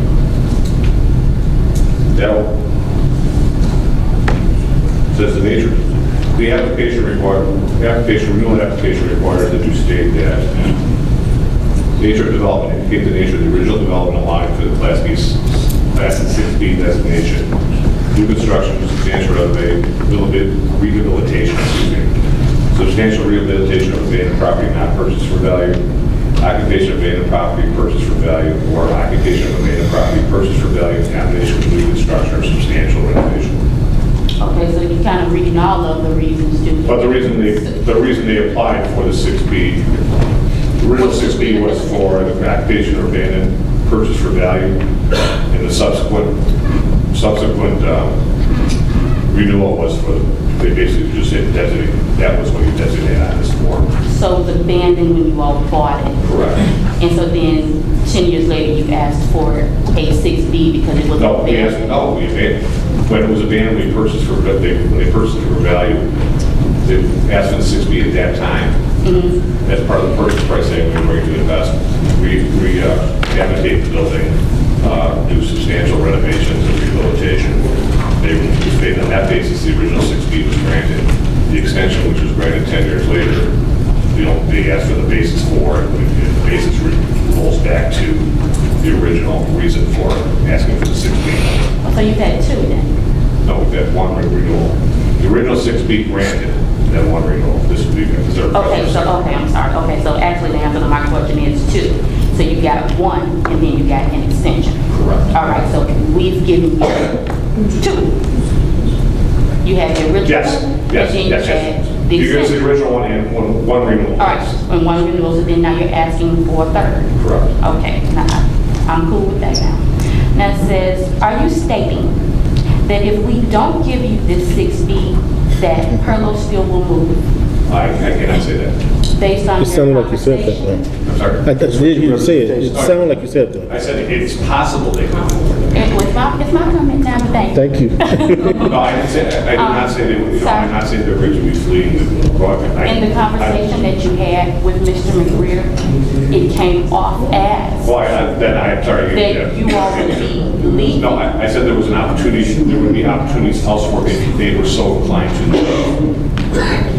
I didn't want to infer that they were, you know, if they enacted the 60, they would, you know, they would be shut. Well, you mentioned on more than one occasion that they had them available in Southside. Hold on. Let trustee Benson finish. I apologize if I give you that impression. I would like to ask the audience, just simple, raise your hand or not, if you understood like I understood. Did anyone understand this the way I did? I'm sorry. No, I just wanted to make sure I understood properly. If everyone understood, well, I don't want to offend him by saying that he said something that he didn't say. I think you can poll the audience afterwards. Okay, well, I'll poll the audience later then. Okay, thank you. Excuse me. Yeah. Sorry. All right. Okay, so that's how I got it. I apologize if I misspoke. I did not mean to say that they were going to shut their doors and leave Broadview. Okay. They did not get the 60. All right. And last question, she had mentioned it to me, was what is your position? You said you're a real estate tax attorney, so you are not an owner of the company? No, ma'am. Okay. Do you know if they will be coming to the next meeting? It seems like they will be. I'll have to talk with the client. So those are all the questions I have. Thank you very much for answering. You're welcome. That will complete my comment. Go ahead. That, He thought we were done, but go ahead. that will complete my comment Okay. for today. Thank you, trustee Benson. Trustee Abraham. Yes, I have some comments regarding this. My understanding is if you could bring these, obviously provide some additional information such as your taxes, sales taxes, and then the big question would be, what improvements did you make to the property and when? Okay. If you had the first 6B, what was the improvements that you guys had to do? Okay. Do you want improvements? Well, I think we all like to know as trustees sitting up here. You know, I mean, obviously my building commissioner's not here right now for me to verify and see if you guys have met with him to see going forward what your plan is, you know, with the next 10 years to renew this 6B. Okay. That would be my concern. I would say something, but I'm afraid it would be misconstrued. I believe that Perlo is working with members of your government on requirements to provide some equipment changes or something. I don't know, Upshot walked out. Cross connect probably. That's a whole nother issue entirely. So they have worked with your building department to some extent. But I will check and see. We'll see what upgrades they make over the course of time. Okay, and then also I'd like to hear from our budget officer, Tom Wood's opinion regarding this. I know this probably wasn't figured into our budget when these renewals, correct? So there's a neutral, so it's going to be kind of neutral, right? The opinion's going to be neutral? I was, can we go into a little more detail? Well, I was going to get to you when I got up here, but that's fine. Yeah. That's fine. And I just think the other thing would be the overall plan regarding employees in the village, if those are numbers we would like to know about, and again, the plan for hiring. And also, I think the biggest thing would, again, if we have somebody that is from Perlo here, would obviously be a big help. Sure. To answer obviously more detailed questions about their company, what they've been doing for the last 20 years. You know, obviously we want them to stay here.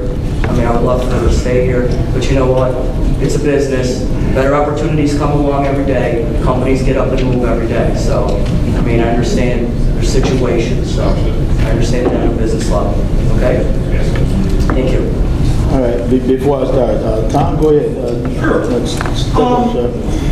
Budget Officer Tom Wood from the Village of Broadview. Good evening. There's been a little misconception about 6Bs in the past. When you look at some of these comparisons, it's showing that an individual company would be getting their property taxes decreased by 40, 70, $120,000, whatever it is. And the misconception is that we are going to be shorted that as a village. What I've learned from this is it does not affect the village so much as the residents and the other businesses in the village. What the 6B is doing is changing the portion of the assessed value. So they take a portion of the market value, which is used in the calculation that Judy mentioned, which is applied to the taxes for the whole village. The overall levy. The overall village. So what happens is their savings is being dispersed amongst everyone else, other businesses, both industrial, commercial, residential.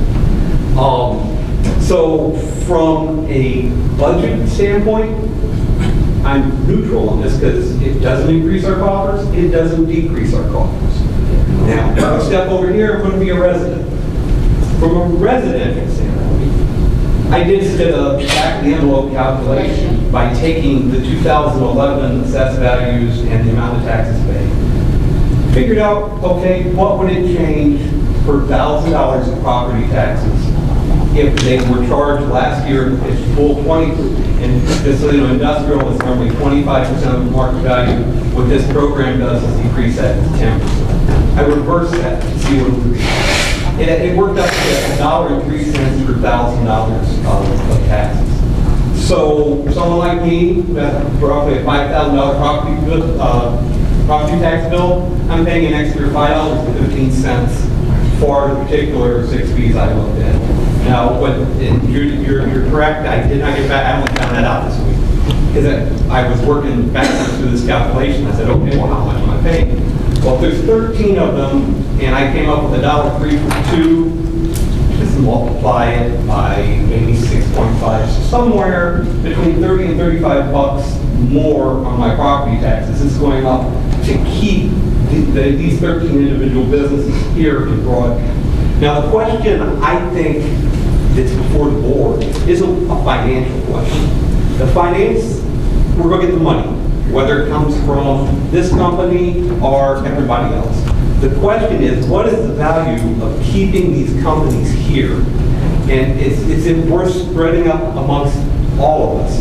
Now, industrial in particular is taking a beating, not because of Broadview itself. It's taking a beating because of the economy, because of the tax policies of our state, because of our location relative to Wisconsin and Indiana. For example, someone gave me just today, there's a company that moved to Indiana. Their big reasons were property taxes were a third. Liability insurance was a third of what it is in Illinois. Taxes were cheaper. So giving someone a 6B wouldn't even necessarily mean that doesn't totally counteract them moving. It just helps them along. And I can't speak for these gentlemen, but in many cases, because their competition has voted with their feet and moved to these other states, where are they selling their products at? Well, they don't turn down the orders coming from downtown Chicago, but now they have a cost advantage against the companies that are still living or still producing and employing people here. So you guys are right on the money, what we should get. How many people work in these companies? What kind of revenue are these companies providing for this town?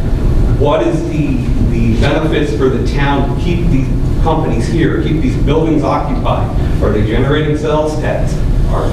Does nobody work here? Does half the workforce work here? These are all the kind of things you should be considering making these decisions and not get so tied up on it's going to make them $40,000 less in property tax or $50,000 less in property tax. I mean, when I look at it, say I guess wrong is because of the different values of properties. I'm paying $60 a year as a homeowner to help these businesses stay here. I get $60 a year. People sit in front of 7-Eleven asking for a buck. You know, it's not a lot of money on an individual basis. Now, where it is a bigger amount of money is someone like Frank, who, using the same analogy, anybody can check my math, but I think he's doing $500,000, that works out to like $501.50 more than a big business like that's going to pay.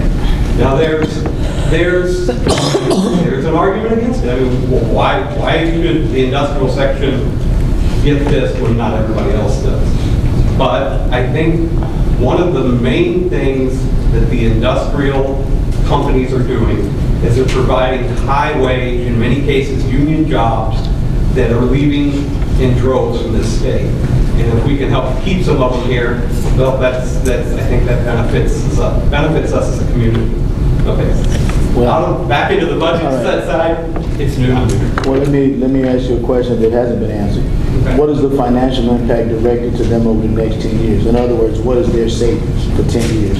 I did not look at due to the back of your envelope multiplication. $140,000 for the Westmont one for the two combined. For the two combined, that's over 10 years. No, per year. Per year. So you're talking about $140,000 that's going to be spread out amongst all these other individuals. Thank you. I just need you, and that's Westmont. We're talking about Perlo right now. Correct. You're talking about Westmont. I'm sorry. There is a chart here for Perlo, and actually it's more than that. It's quite a bit more than that. Yeah, it starts at 178,000 and goes to about 225,000 over the various years. And so if you multiply that times 10 years, you're talking about $1.7 million. That's a lot of money for everybody else to have to pay. Thanks, Don.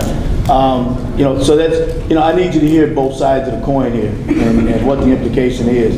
And what you have to also, and it's unfortunate, Mr. Sweeney, that you came because I got a question for you. Can I address that point of these 170,000 times 4 years?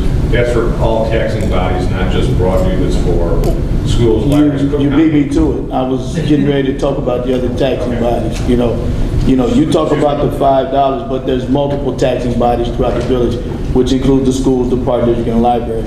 And oh, by the way, the library got a referendum passed, it's going to raise your taxes anyway. So you're going to get a double whammy there. But that's a whole nother story for another day. Moving right along. Like I said, it's unfortunate because we don't know what the plans are for Perlo because have they filed any tax appeals? Do we have any information on them filing any tax appeals with the county? Yes, they filed tax. Okay, so they want to get a double hit. They want to file a tax appeal and get a reduced tax rate, and they want to seek business. As everyone who owns property, you try to have your property valued at fair market value. That's all they seek is fair market value. Not a problem. So to get fair market value, pay fair market taxes. That's where I'm at. But that's fine. Thanks, Mr. Sweeney. You're welcome. My comments, as it relates to the 6Bs, Perlo Steel, and I haven't even taken a close scrutiny on the rest of them. But for 20 years, they've taken advantage of a tax incentive that's allowed them to pay less taxes, and other people that have not had the same incentive have had to pay additional taxes. And that's why I'm at.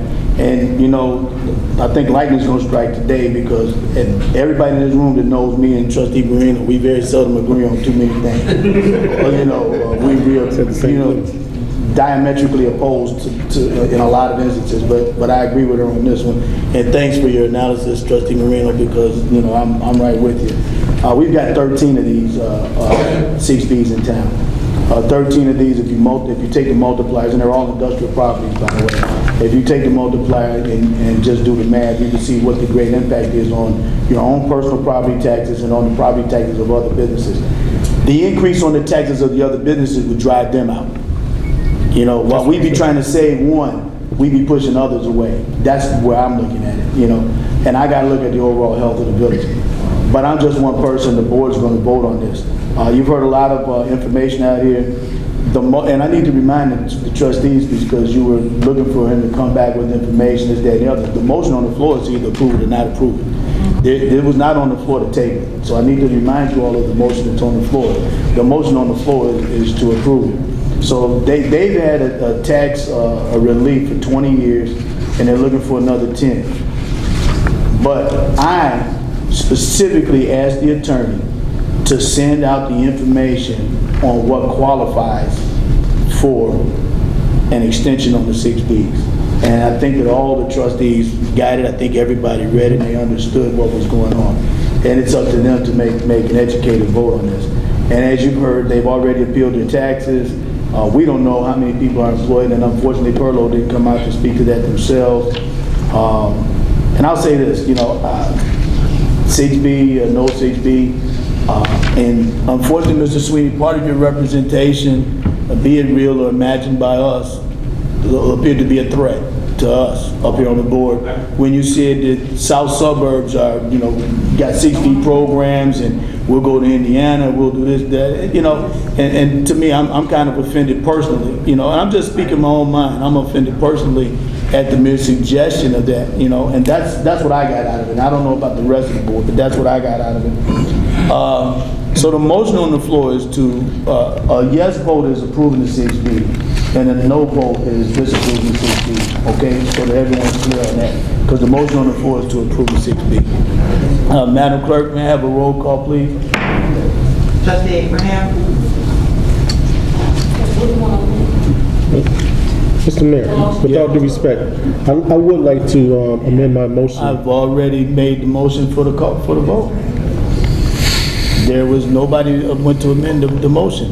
With all due respect, I will, again, you had the floor, I didn't want to interrupt you, but I did want to amend the motion to table this until we get the information back.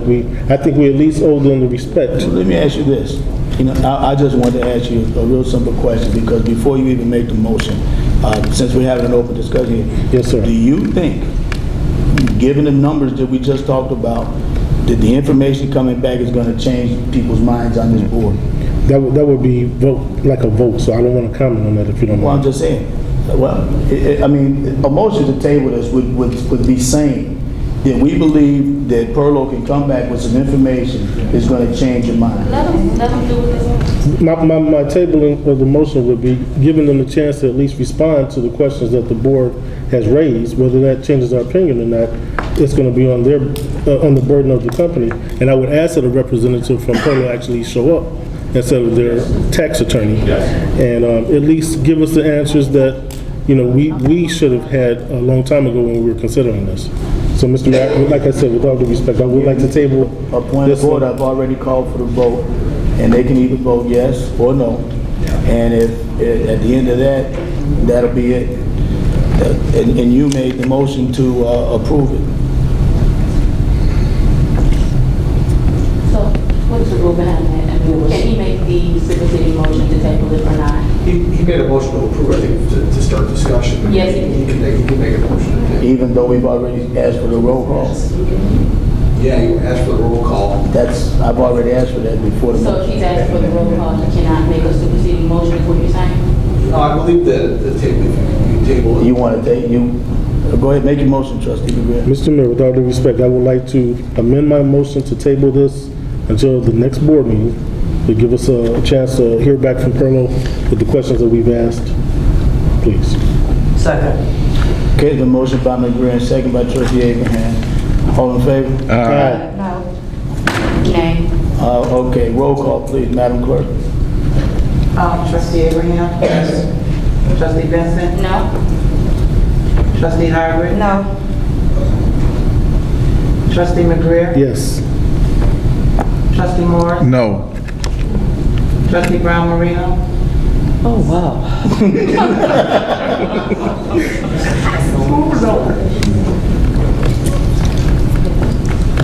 And I'm sorry, this is a motion to table? Yes, what So would a be yes motion would to table table? it. Well, No, we're tied. We're not tied until she votes. Correct. They said if she votes. Yes, Yes. we're tied. I'm going to vote yes. And I vote no. So I need to vote Back to the original motion. back to the original motion. So Wait a minute. No, wait a minute. The motion on the table Maxine? is to approve Maxine, the, who else voted? excuse me? Yes. You got 3 yeses and 3 nos, and I voted no. Right, that's right. So now the motion is on, back to the vote. You're back to the original Wait a minute. motion. My vote, I may have misunderstood. I was trying to vote for tabling. You voted correctly. You did. You voted for table. You did. You did. So we're back to the original motion. Okay. Got it. Motion, you have to vote yea or nay. Got it. A yes vote is approving the 6B, and a no vote is not approving the 6B. Correct. So, Madam Clerk, you need a roll call. Against table. roll call. Okay. What? Now we're back to the approval. Original motion, they motion to approve. 6B. Yes, now we're back on that. So yes vote approves it. No. Trustee Abraham? No. Trustee Benson? No. Trustee Harper? No. Trustee McGreer? No. Trustee Moore? No. Trustee Brown Marino? No. And that motion fails, so there's no approval. Madam Clerk, next agenda item, please.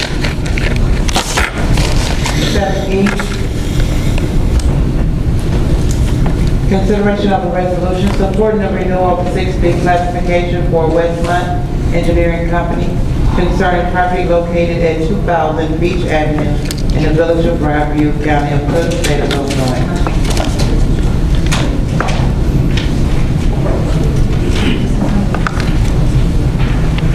Motion to table until the next meeting. Second. Okay, Trustee McGreer has made a motion to table this item until the next meeting, and it's been properly seconded by Trustee Abraham. Can we have discussion, please? There is no discussion on the table. Madam Clerk, may I have the roll call on the table? Trustee Abraham? Yes. Trustee Benson? No. Trustee Harper? No. Trustee McGreer? Yes. Trustee Moore? No. Trustee Brown Marino? This is to table? Yep. I'm sorry. You're the same spot you were the last time. I'm trying to keep track of all. I'm against tabling. Okay, so it won't be tabled. I need another motion. I make a motion to deny. Motion to deny. Wait, Mayor, you said no? I didn't have. You don't have? Oh, Trustee Marino said. Oh, she said no? Right. Oh, okay, I didn't hear her. It was 42. I didn't hear her, sorry. Thought you said yes. Okay, Trustee Harris, you want to repeat yourself? I make a motion to deny. Second. It's been properly motioned by Trustee Harvard to deny this application, properly seconded by Trustee Benson. Mr. Mayor, some point of order, gentlemen, the attorney's been here on quite a few occasions, if we'd be allowed to Which speak. one? Oh, it's here. In your normal course, Mayor, just wanted to call the attention to, Oh, I didn't know. Not a problem. I didn't recognize. We're going to ask him anyway. You know, step on up before we go into the discussion. You are? Good evening, I'm Mike Phelan. Mike who? Phelan, P-H-E-L-A-N. Okay, Phelan. From Westmont. Mr. Mayor and members of the board, first thanks Mr. Bernard and Mr. Hood for putting up with me. The name of the company, I know Westmont Engineering, Westmont Metals, I know through Mr. Fornaro, he said, that's not even in my village, what are you doing with this? And I said, so apparently they saw something in the village 20 years ago and wanted to come here. They've got 60 employees, all union jobs, all good jobs. Guys, I can't speak to the fact who lives here and who doesn't. Very honestly, I'm not even sure if hiring and firing based on where you live is legal amongst the private business, but I couldn't say. I will say that when the military donated Humvees to the village, it was Mr. Morey's company, Westmont Engineering, that retrofitted it for use by the police department, and I believe the fire department as well. I could be wrong. Okay, then. In terms of being a good corporate citizen, as I mentioned, the Humvees, and they pay full benefits. All the family members are covered. Everybody's covered. These are good jobs, and he lives here. I think he lives here, or Clarendon Hills, which is a nice suburb over. I'm not terribly familiar with the geography. So those are just some points I wanted to make. In the immortal words of Ms. Brown Marino, it sounds like the handwriting is already on the wall, but I'll let you all vote, and I appreciate taking the time to listen to me. Yeah, I don't think that, for me personally, and I can't speak for the rest of the board, the issue of the jobs is not as great as the impact of the dispersal of the property taxes amongst everyone else in this economy in particular. And for companies that have already availed themselves to the 6B process to continue on, and for other, otherwise healthy companies enforcing them to pay additional taxes because they don't have a 6B is problematic for me, but that's me. And that's my 2 cents on this. I can speak to that just briefly. The Cook County Board, for whatever reason, and I wasn't privy to their deliberations, saw the need to keep this, the idea of a renewal is only a fairly recent phenomenon within the last 15 years, if I'm not mistaken. I don't know the public policy or the reasoning behind the decision to do so, but they saw the need and approved the ordinance. Well, you got to keep in mind that the vast majority of the Cook County Board is within the Chicago City boundaries. So it's just that simple. Thank you, sir. Thank you. The motion on the floor is to deny this. Comments from the board and concerns. You've got the attorney sitting here, Trustee Marino. Well, with all the discussion, there were 2 other points I wanted to make. First, I'm glad to hear that you have appealed your property taxes. I'm looking at the gentleman from Perlow, and I would hope that Westmont would do the same, because this is actually another way for you to receive some relief if you can show that your revenue is down. Because as I understand it, and we have a tax attorney here, that's one of the considerations that can be taken, or one of the criteria that can be taken into consideration if you're showing reduced revenue in your business. No, that's for owner-occupied property. Right. The only evidence they'll accept would be evidence of similar sales. I mean, how the price was generally. Okay. Actually, I'd love to talk to you about that more, because I was under the impression that was more of a factor. For a rental facility that has, say, I had 4 industrial slots in the same building, and I didn't occupy any of them, but I own the building, they would look at the leases and the tax returns and value the building based on the cash flow. Okay, but not if you have an individual business. Okay. But the other thing I wanted to say is I would hope that, we do want to keep your businesses here in Broadview. I certainly do.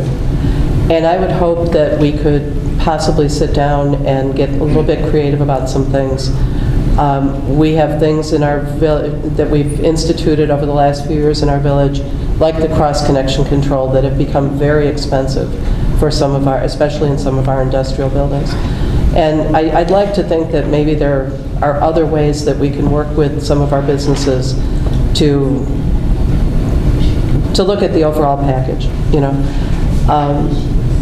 One of the concerns about a 6B is that it lasts for 10 years.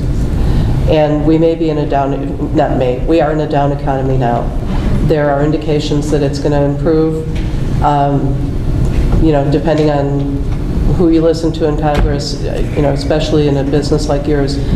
Both of you appear to be dealing with steel and manufacturing, that type of thing, changes in tariff laws and what have you may improve. A 6B is going to be a 6B whether things do improve in the economy or not. It lasts for another 10 years. So, but I would hope that our village would be able to sit down with you and say, what else could we do besides something that would impact all the rest of our property owners? So, that's it. Thank you, Trustee Marino. Trustee Moore? No. Trustee McGreer? Mike, what's your position with Westmont? I'm sorry? What is your position with Westmont? You're a tax attorney as well? Thank you, Mr. Mayor. Trustee Harvey? No. Trustee Benson? Both attorneys that are here, I really don't want it to seem like I'm being harsh and asking questions, because I'm not. I really am not. Being the chairperson over actually business licenses, I want to see businesses here in Broadview, but when I first read the 6B, when I got in as trustee, and then I read this 4 years ago, then I read the 6B and the qualifications, I was like, oh my God, they've already had one, and they want another one. So, to me, I feel like I'm doing or trying to make the best decision possible for the community. I am not trying to just kind of hammer you all and have you all feeling like, well, gosh, they sent the wrong people here tonight. They should have sent the owners. Definitely, I am not trying to make you feel that way. So if I did, I apologize. But Mr. Phelan, am I pronouncing your name right? Phelan? Let's see, the only questions I had for you was actually one of her questions. Do you speak for Westmont, what is this, Westmont Engineering and Westmont Metals? There's two separate buildings, Westmont Engineering, Westmont Metals. So you work for both? I'm the attorney for both. For both, okay. And then the other question I had, I'm sorry you feel the writing's on the wall, I guess it kind of is, but your application states that both of those companies fabricate steel, is that correct? Right, I'm not sure exactly what the difference is. There's a new company called Chicago Clamp that has generated brand new for 2012, I think, that is housed within Westmont Metals, the building of Westmont Metals. That's generated about 10,000 in new sales taxes this year. Okay. All right. So I know you all are going to do what you're going to do, and after 20 years of practicing law, nothing offends me anymore. We'll take my comment back to the Aside owners. from physical assault. Okay, cool. Now, you all have had a 6B already. 1, 2. Do you know? The original and the renewal on the Westmont Metals building, and then the Westmont Engineering building was a new construction back in 2002. Which would qualify you definitely.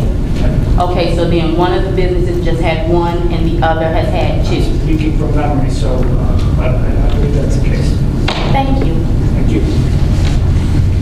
That concludes my comment, although we have no mayor to officiate and go to the next trustee. So I guess she'll just have to wait before she says no comment. Clerk, will you move us on? Go ahead. We can move on. Trustee Abraham, comments? No. No. Okay, we're gonna wait for the mayor to come back to go further. Probably is Westmont Metals or engineering going to be producing any additions or doing anything at the structure in relation to the future of this? The Chicago Clamp Company, that's part of Westmont Metals, has come up with a product for retrofitting HVACs, older HVAC units to buildings. I'm not sure exactly the technical details, but it's been very well received by the market. And the building, if and when the building picks up, they expected it to do well. You know, nobody can say for sure when an addition will be. Comments are complete. Comments are complete. Please, With the locations, what year are you in on the Westmont Engineering? The 10th or the... Westmont Engineering, I think, is in the 11th year. And I think Westmont... We just badgering him for So that's nothing. the last year. Thank you. Come on. Everybody done? Yeah, we're not. Just waiting. Madam Clerk, Madam, roll call, please. I don't have any comments. I think the board has said enough. And we'll be here all night. Trustee Abraham? Yes. Yes, vote denies it. Vote denies it. A yes vote denies it. Right, yes. Sorry. Trustee Benson? Yes. Trustee Harper? Yes. Trustee McGrath? Yes. Trustee Moore? Yes. Trustee Brown Marino? Yes. Okay, and that motion carries unanimously. Item number 7F, consideration of a resolution supporting the renewal of a 6B classification for Westmont Metals Property LLC and Douglas H. Morey concerning the property located at 2350 South 27th Avenue in the village of Broadview, County of Cook, State of Illinois. I stated my previous comments. Same company, different location. Do I have a motion on the table? Okay, I'll do it. I'll make a motion to deny. Okay, I'll do it. Take second. Motion by Harper and second by Benson. Does anybody want to make any additional comments from what they made before, or can we move on to the vote? Yes. All right. Madam Clerk? Trustee Abraham? Yes. Trustee Benson? Yes. Trustee Harvey? Yes. Trustee McGrail? Yes. Trustee Morris? Yes. Trustee Brown Marino? Yes. Okay, and that motion carries unanimously also. Number 8, new business. 8A, consideration of an ordinance for the levy and assessment of taxes for the year beginning May 1st, 2012, and ending April 30th, 2013, of the Village of Broadview, County of Cook, State of Illinois. Motion to approve. Second. Probably motion by trustee Morris, probably second by trustee McGreer. We had the hearing earlier today. Trustee Marino and I were present for it. There were no questions or comments relative to the levy, and I think everything went along smoothly. Trustee Marino, comments? No. No comments. Trustee Morris? No. Trustee McGreer? None. Trustee Harvard? No. Trustee Benson? No. Trustee Abraham? No. Madam Clerk, may I have a roll call, please? Trustee Abraham? Yes. Trustee Benson? Yes. Trustee Harvey? Yes. Trustee McGrail? Yes. Trustee Morris? Yes. Trustee Brown Marino? Yes. Okay, and that motion carries unanimously also. Item number 8B, consideration of an ordinance providing for the abatement of the 2012 tax levy for the General Obligation Bond Series 2003A of the Village of Broadview, County of Cook, State of Illinois. Motion to approve. Second. Probably motion by trustee Morris, probably second by trustee McGreer. Questions or comments from the board? Trustee Brown Marino? None. Trustee Morris? No. Trustee McGreer? None. Trustee Harvard? No. Trustee Benson? No. Trustee Abraham? No. Madam Clerk, roll call, please. Trustee Abraham? Yes. Trustee Benson? Yes. Trustee Harvard? Yes. Trustee McGrail? Yes. Trustee Morris? Yes. Trustee Brown Marino? Yes. And that motion carries unanimously also. Item number 8C, consideration of an ordinance providing for the abatement of the 2012 tax levy for the General Obligation Bond Series 2003B of the Village of Broadview, County of Cook, State of Illinois.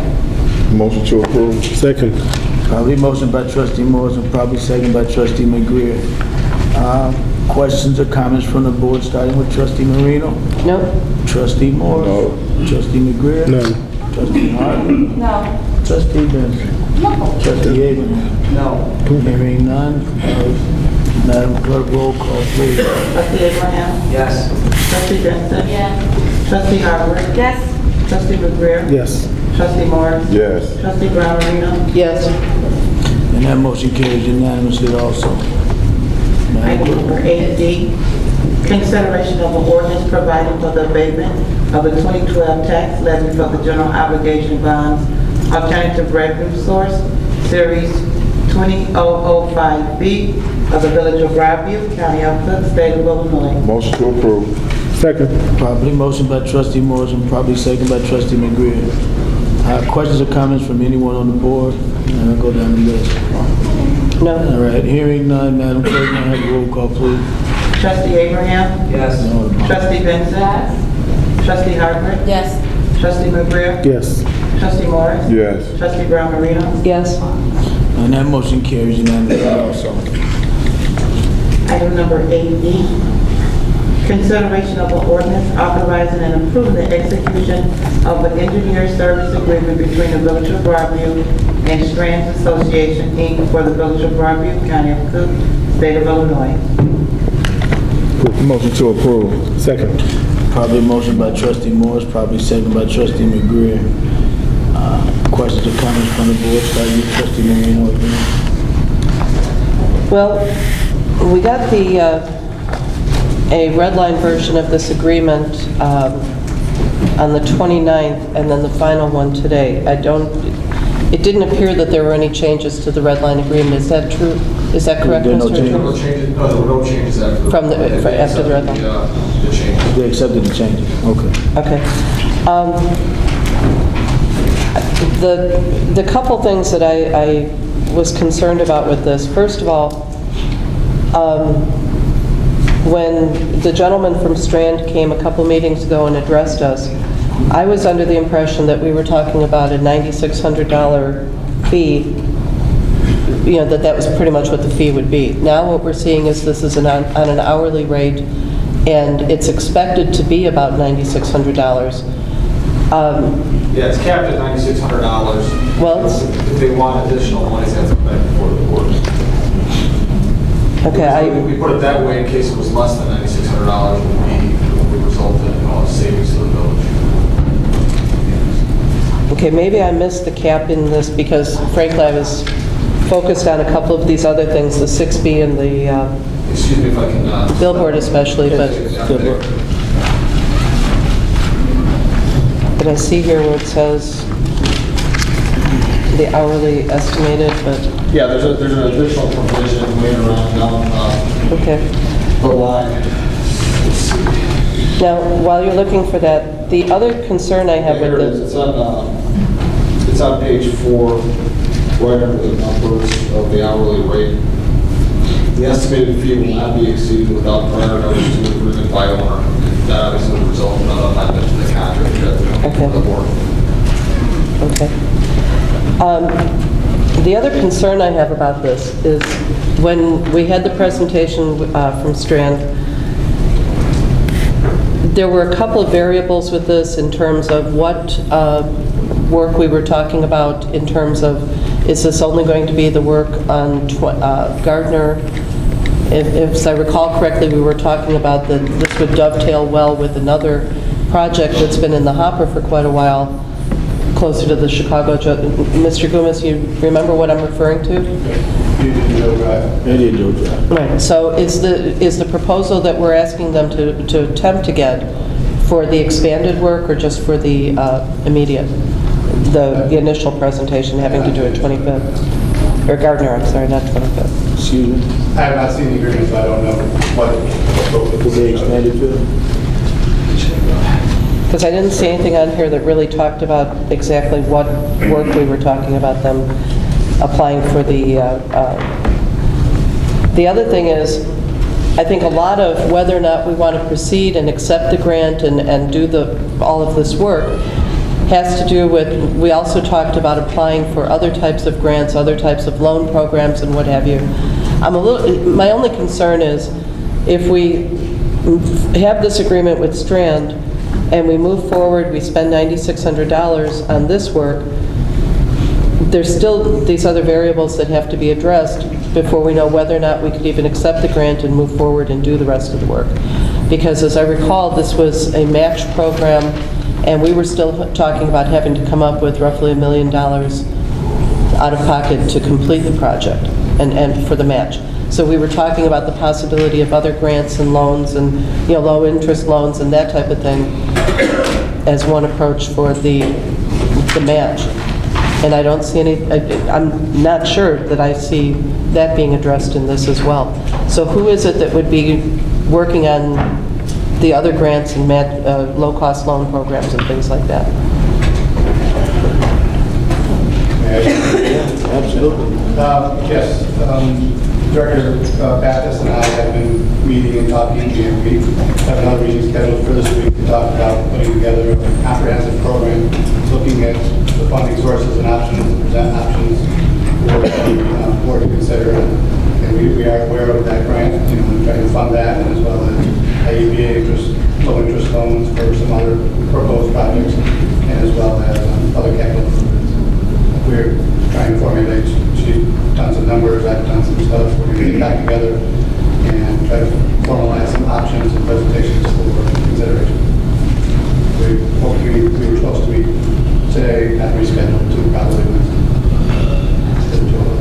So do you think that we might be able to get a fuller picture of the overall, our overall options by the next board meeting?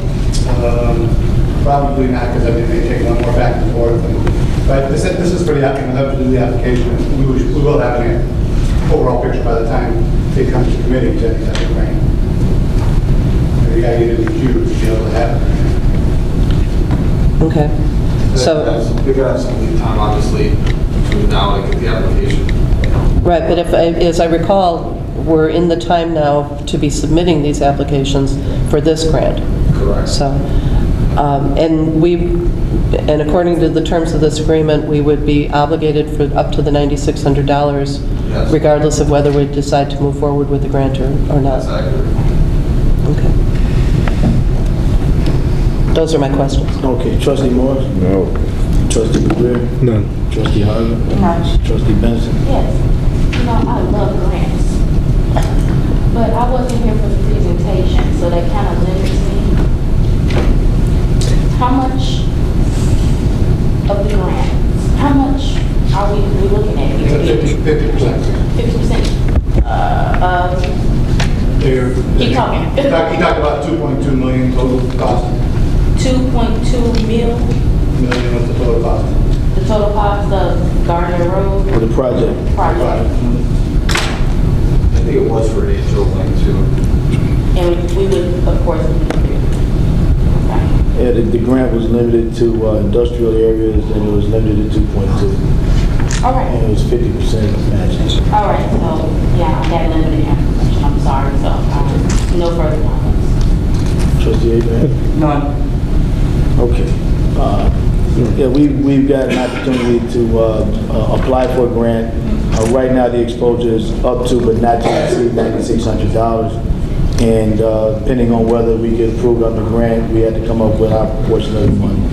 So that's where we are right now, and that's what this is about, to approve the engineering contract. Madam Clerk, may I have a roll call, please? Trustee Abraham? Yes. Trustee Benson? Abstain. Trustee Harvey?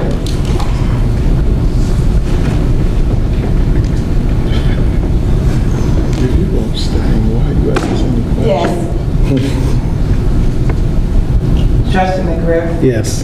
Trustee Morris? Yes. Trustee Brown Marino? No. Okay, the motion carries 4-2. Actually, 4 was 5-2. She is Because so this is a plus. It goes to the majority. No, it's 4-1, but that's fine. Madam Clerk, the motion carries 4. Item number 8F, consideration of an ordinance authorizing the donation of surplus personal property for the village of Broadview, County of Cook, State of Illinois. Motion to approve. Okay, it's probably motion by Trustee Abraham, probably second by Trustee Harvey. Trustee Abraham, this from you? Yes. What you got? Our police department has some uniforms. They are no longer being commissioned or being able to be used. So what they want to do is, obviously all the insignias and anything that says Broadview on it will be removed. They'd like to make a donation. One of the donation opportunities is to coats for cops. If you want to do that, to donate it that way. So it'll be used in that regard. I believe it's about 77, maybe 78 uniforms that is put together, that they have compiled to be donated. It'll be going to a worthwhile cause to give some people some clothes. So the chief's got to clean out the closet. Yeah, exactly. All right. Questions or comments from the board? Trustee Marino? None. Trustee Morris? None. Greer? None. Trustee Harvey? Yes. Yeah. I don't have a question, more or less have a comment. Okay. I understand that this is surplus property, but we have to vote on property that doesn't have a value. So it's a comment and a question. 'Cause this had no value to it. No one could give me any type of value other than that we're steady buying more uniforms. So you can tell me the original value, but not how much they're worth now. So are we giving away garbage? Or are we giving away stuff that's valuable? Garbage to us. Well, if it's of no use to us, it has no value to us, but it's going to have some value to somebody. But we won't know that value, until somebody gets it. For us, regardless of the value, it's property that was purchased by the village, so we've got to address it, each and every piece of property that's owned by the village. If we're not going to retain it, then we're going to do something else with it. So we've got to, and all we're doing is putting this in written form so that we know what we did, when we did it, exactly what it was we did, that's all. when you spend the tax money for products and things like that, if they gotta go, we gotta record it. So if But you don't record uniforms. Like, I have no way of saying that this is the exact, it has no serial number, no information that would let me know that. I wonder why we even do that. Well, that's a good question. Why do we do that? Because I mean, I get because the village spent money on the uniforms. They get money. I get money from CTA for uniforms. They pay for this. They give me $250 a year to buy my uniforms, but they don't tell me what to do with them. I keep them. They mine. That's it. Well, I'm just saying. CTA is not a municipality either, and they're not giving you money with tax dollars. In other words, this is the tax dollars. This is their money that we bought the uniforms with. So it's a little different. Okay. It's a little different. Trustee Abraham, Trustee Benson, I'm sorry. Don't skip me. I forgot. I looked around and saw everybody. Go ahead, Trustee Benson. None. Trustee Abraham. No. All in favor? All opposed? Hearing none. Oh, I was expecting on The motion carries. Item number 9, application for the authority to spend funds, we have none. Item number 10, committee reports, building and public property, Trustee Abraham. Yes, good evening, residents. Just want to inform you that due to the mild weather, we are still maintaining our any vacant or foreclosed properties, as well as our village-owned properties. And as you know, the last meeting, I believe Commissioner Upshaw spoke of a list that he has put together regarding vacant and foreclosed properties. So as we maintain the service, we will also be billing those banks. So there is a list that he does have. So as we go into the winter months, again, snow removal, different type of things, he has been putting a plan together so that we can recoup any expenses that we may incur on the village side. So I just want the residents to know that he is working on that as well. And then the other thing I do need to announce is that our Operation Santa Claus is in effect. So please, if you get a chance, do support this worthwhile cause. And thank you and have a good night. Tell them what Operation Santa Claus is. Operation Santa Claus, this is our second year doing this. It started out pretty quickly last year, I believe, with the Park District and the village. This year we've expanded it to include the library, ourselves, the village, the police department, the fire department. So there's more entities involved as we're trying to raise money. The Park District was sending out a postcard asking from the residents a $1 donation. We are now asking our local businesses to help support this. What they've done last year is they went to our 3 public schools and they asked for 2 families from the principal recommended 2 families that were not going to have a good Christmas. In other words, they didn't have enough funds. And then through our charitable contributions, we were able to raise gifts for these families. They were delivered on Christmas Eve by the police, fire, the mayor, and the Park District Executive Director Katrina Thompson last year. So this year we started a little bit sooner so we can get more people involved. Again, it's to make it a worthwhile community event to give 6 families a very nice Christmas, to give them gifts, and to make sure that these kids enjoy something, that they know what Santa is and that the spirit of giving is. So again, please, if you can, we do have little donation boxes out here at the police department, at the village hall, at the Park District. So like I said, $1, I know it's not a lot, but you know what? Guess what? It does help somebody. It does buy a gift for a kid. Thank you, Madam Clerk.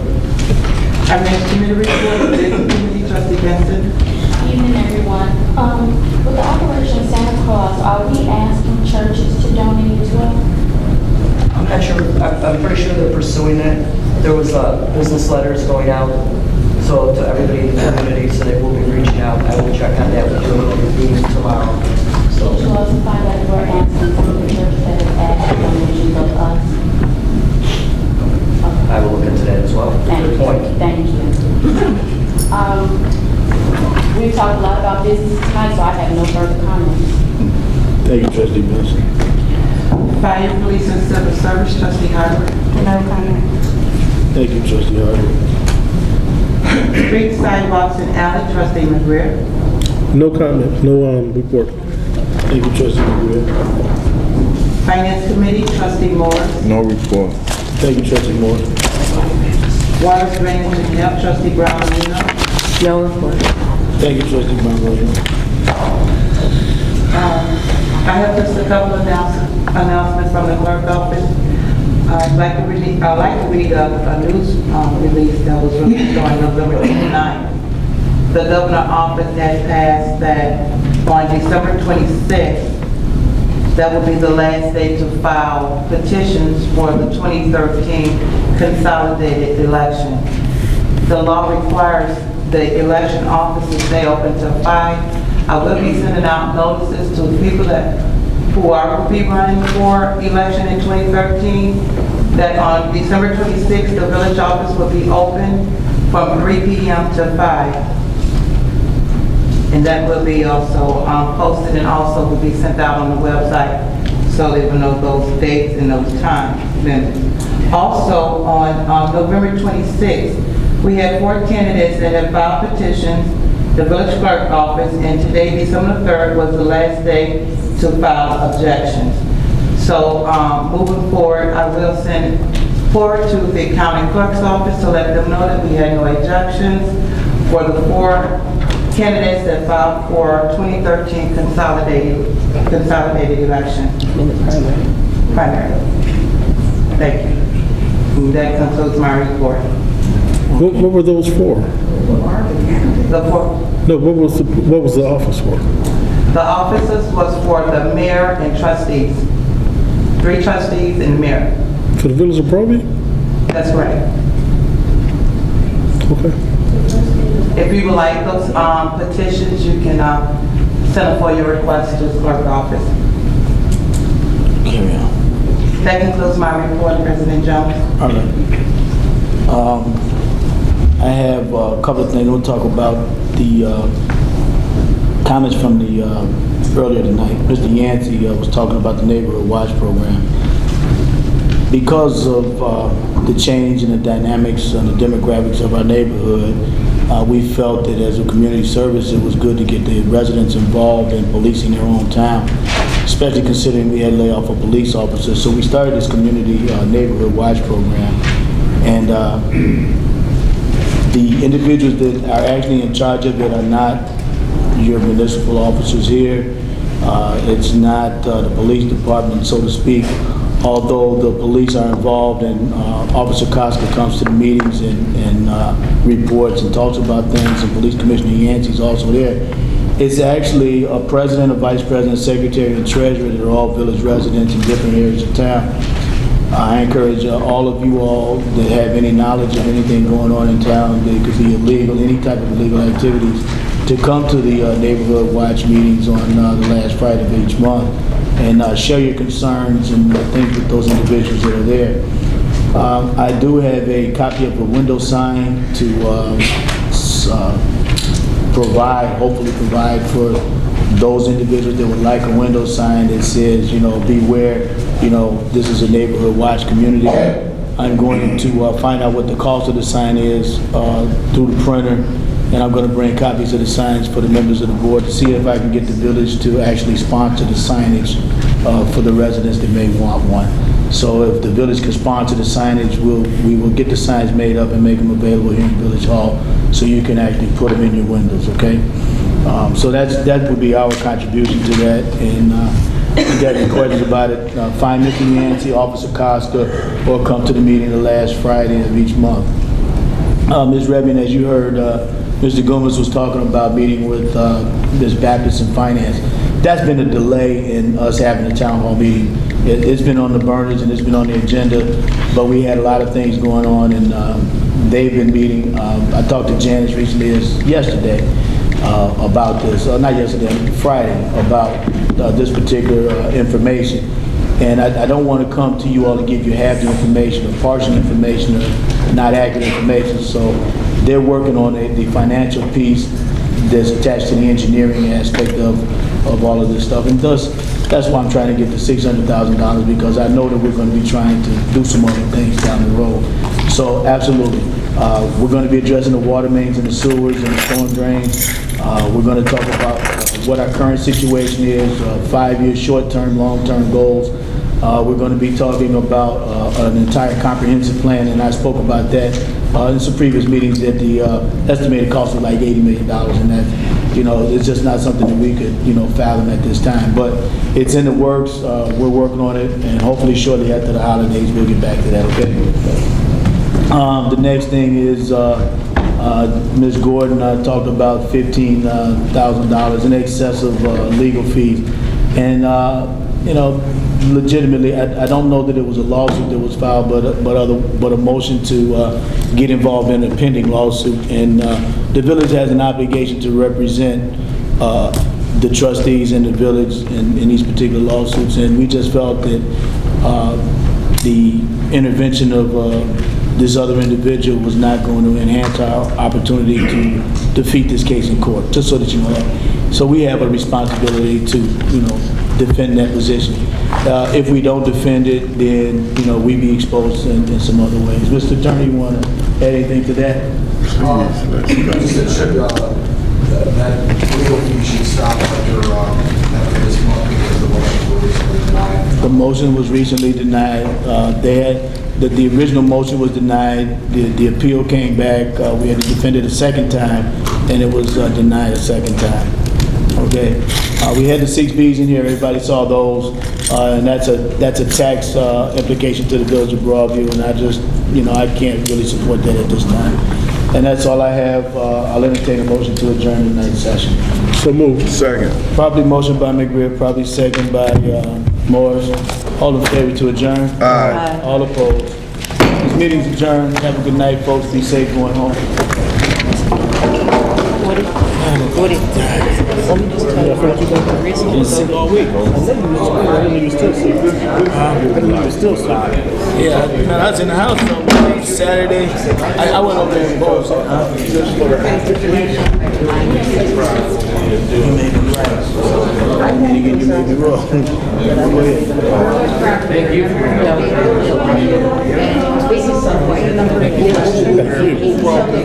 Football strand.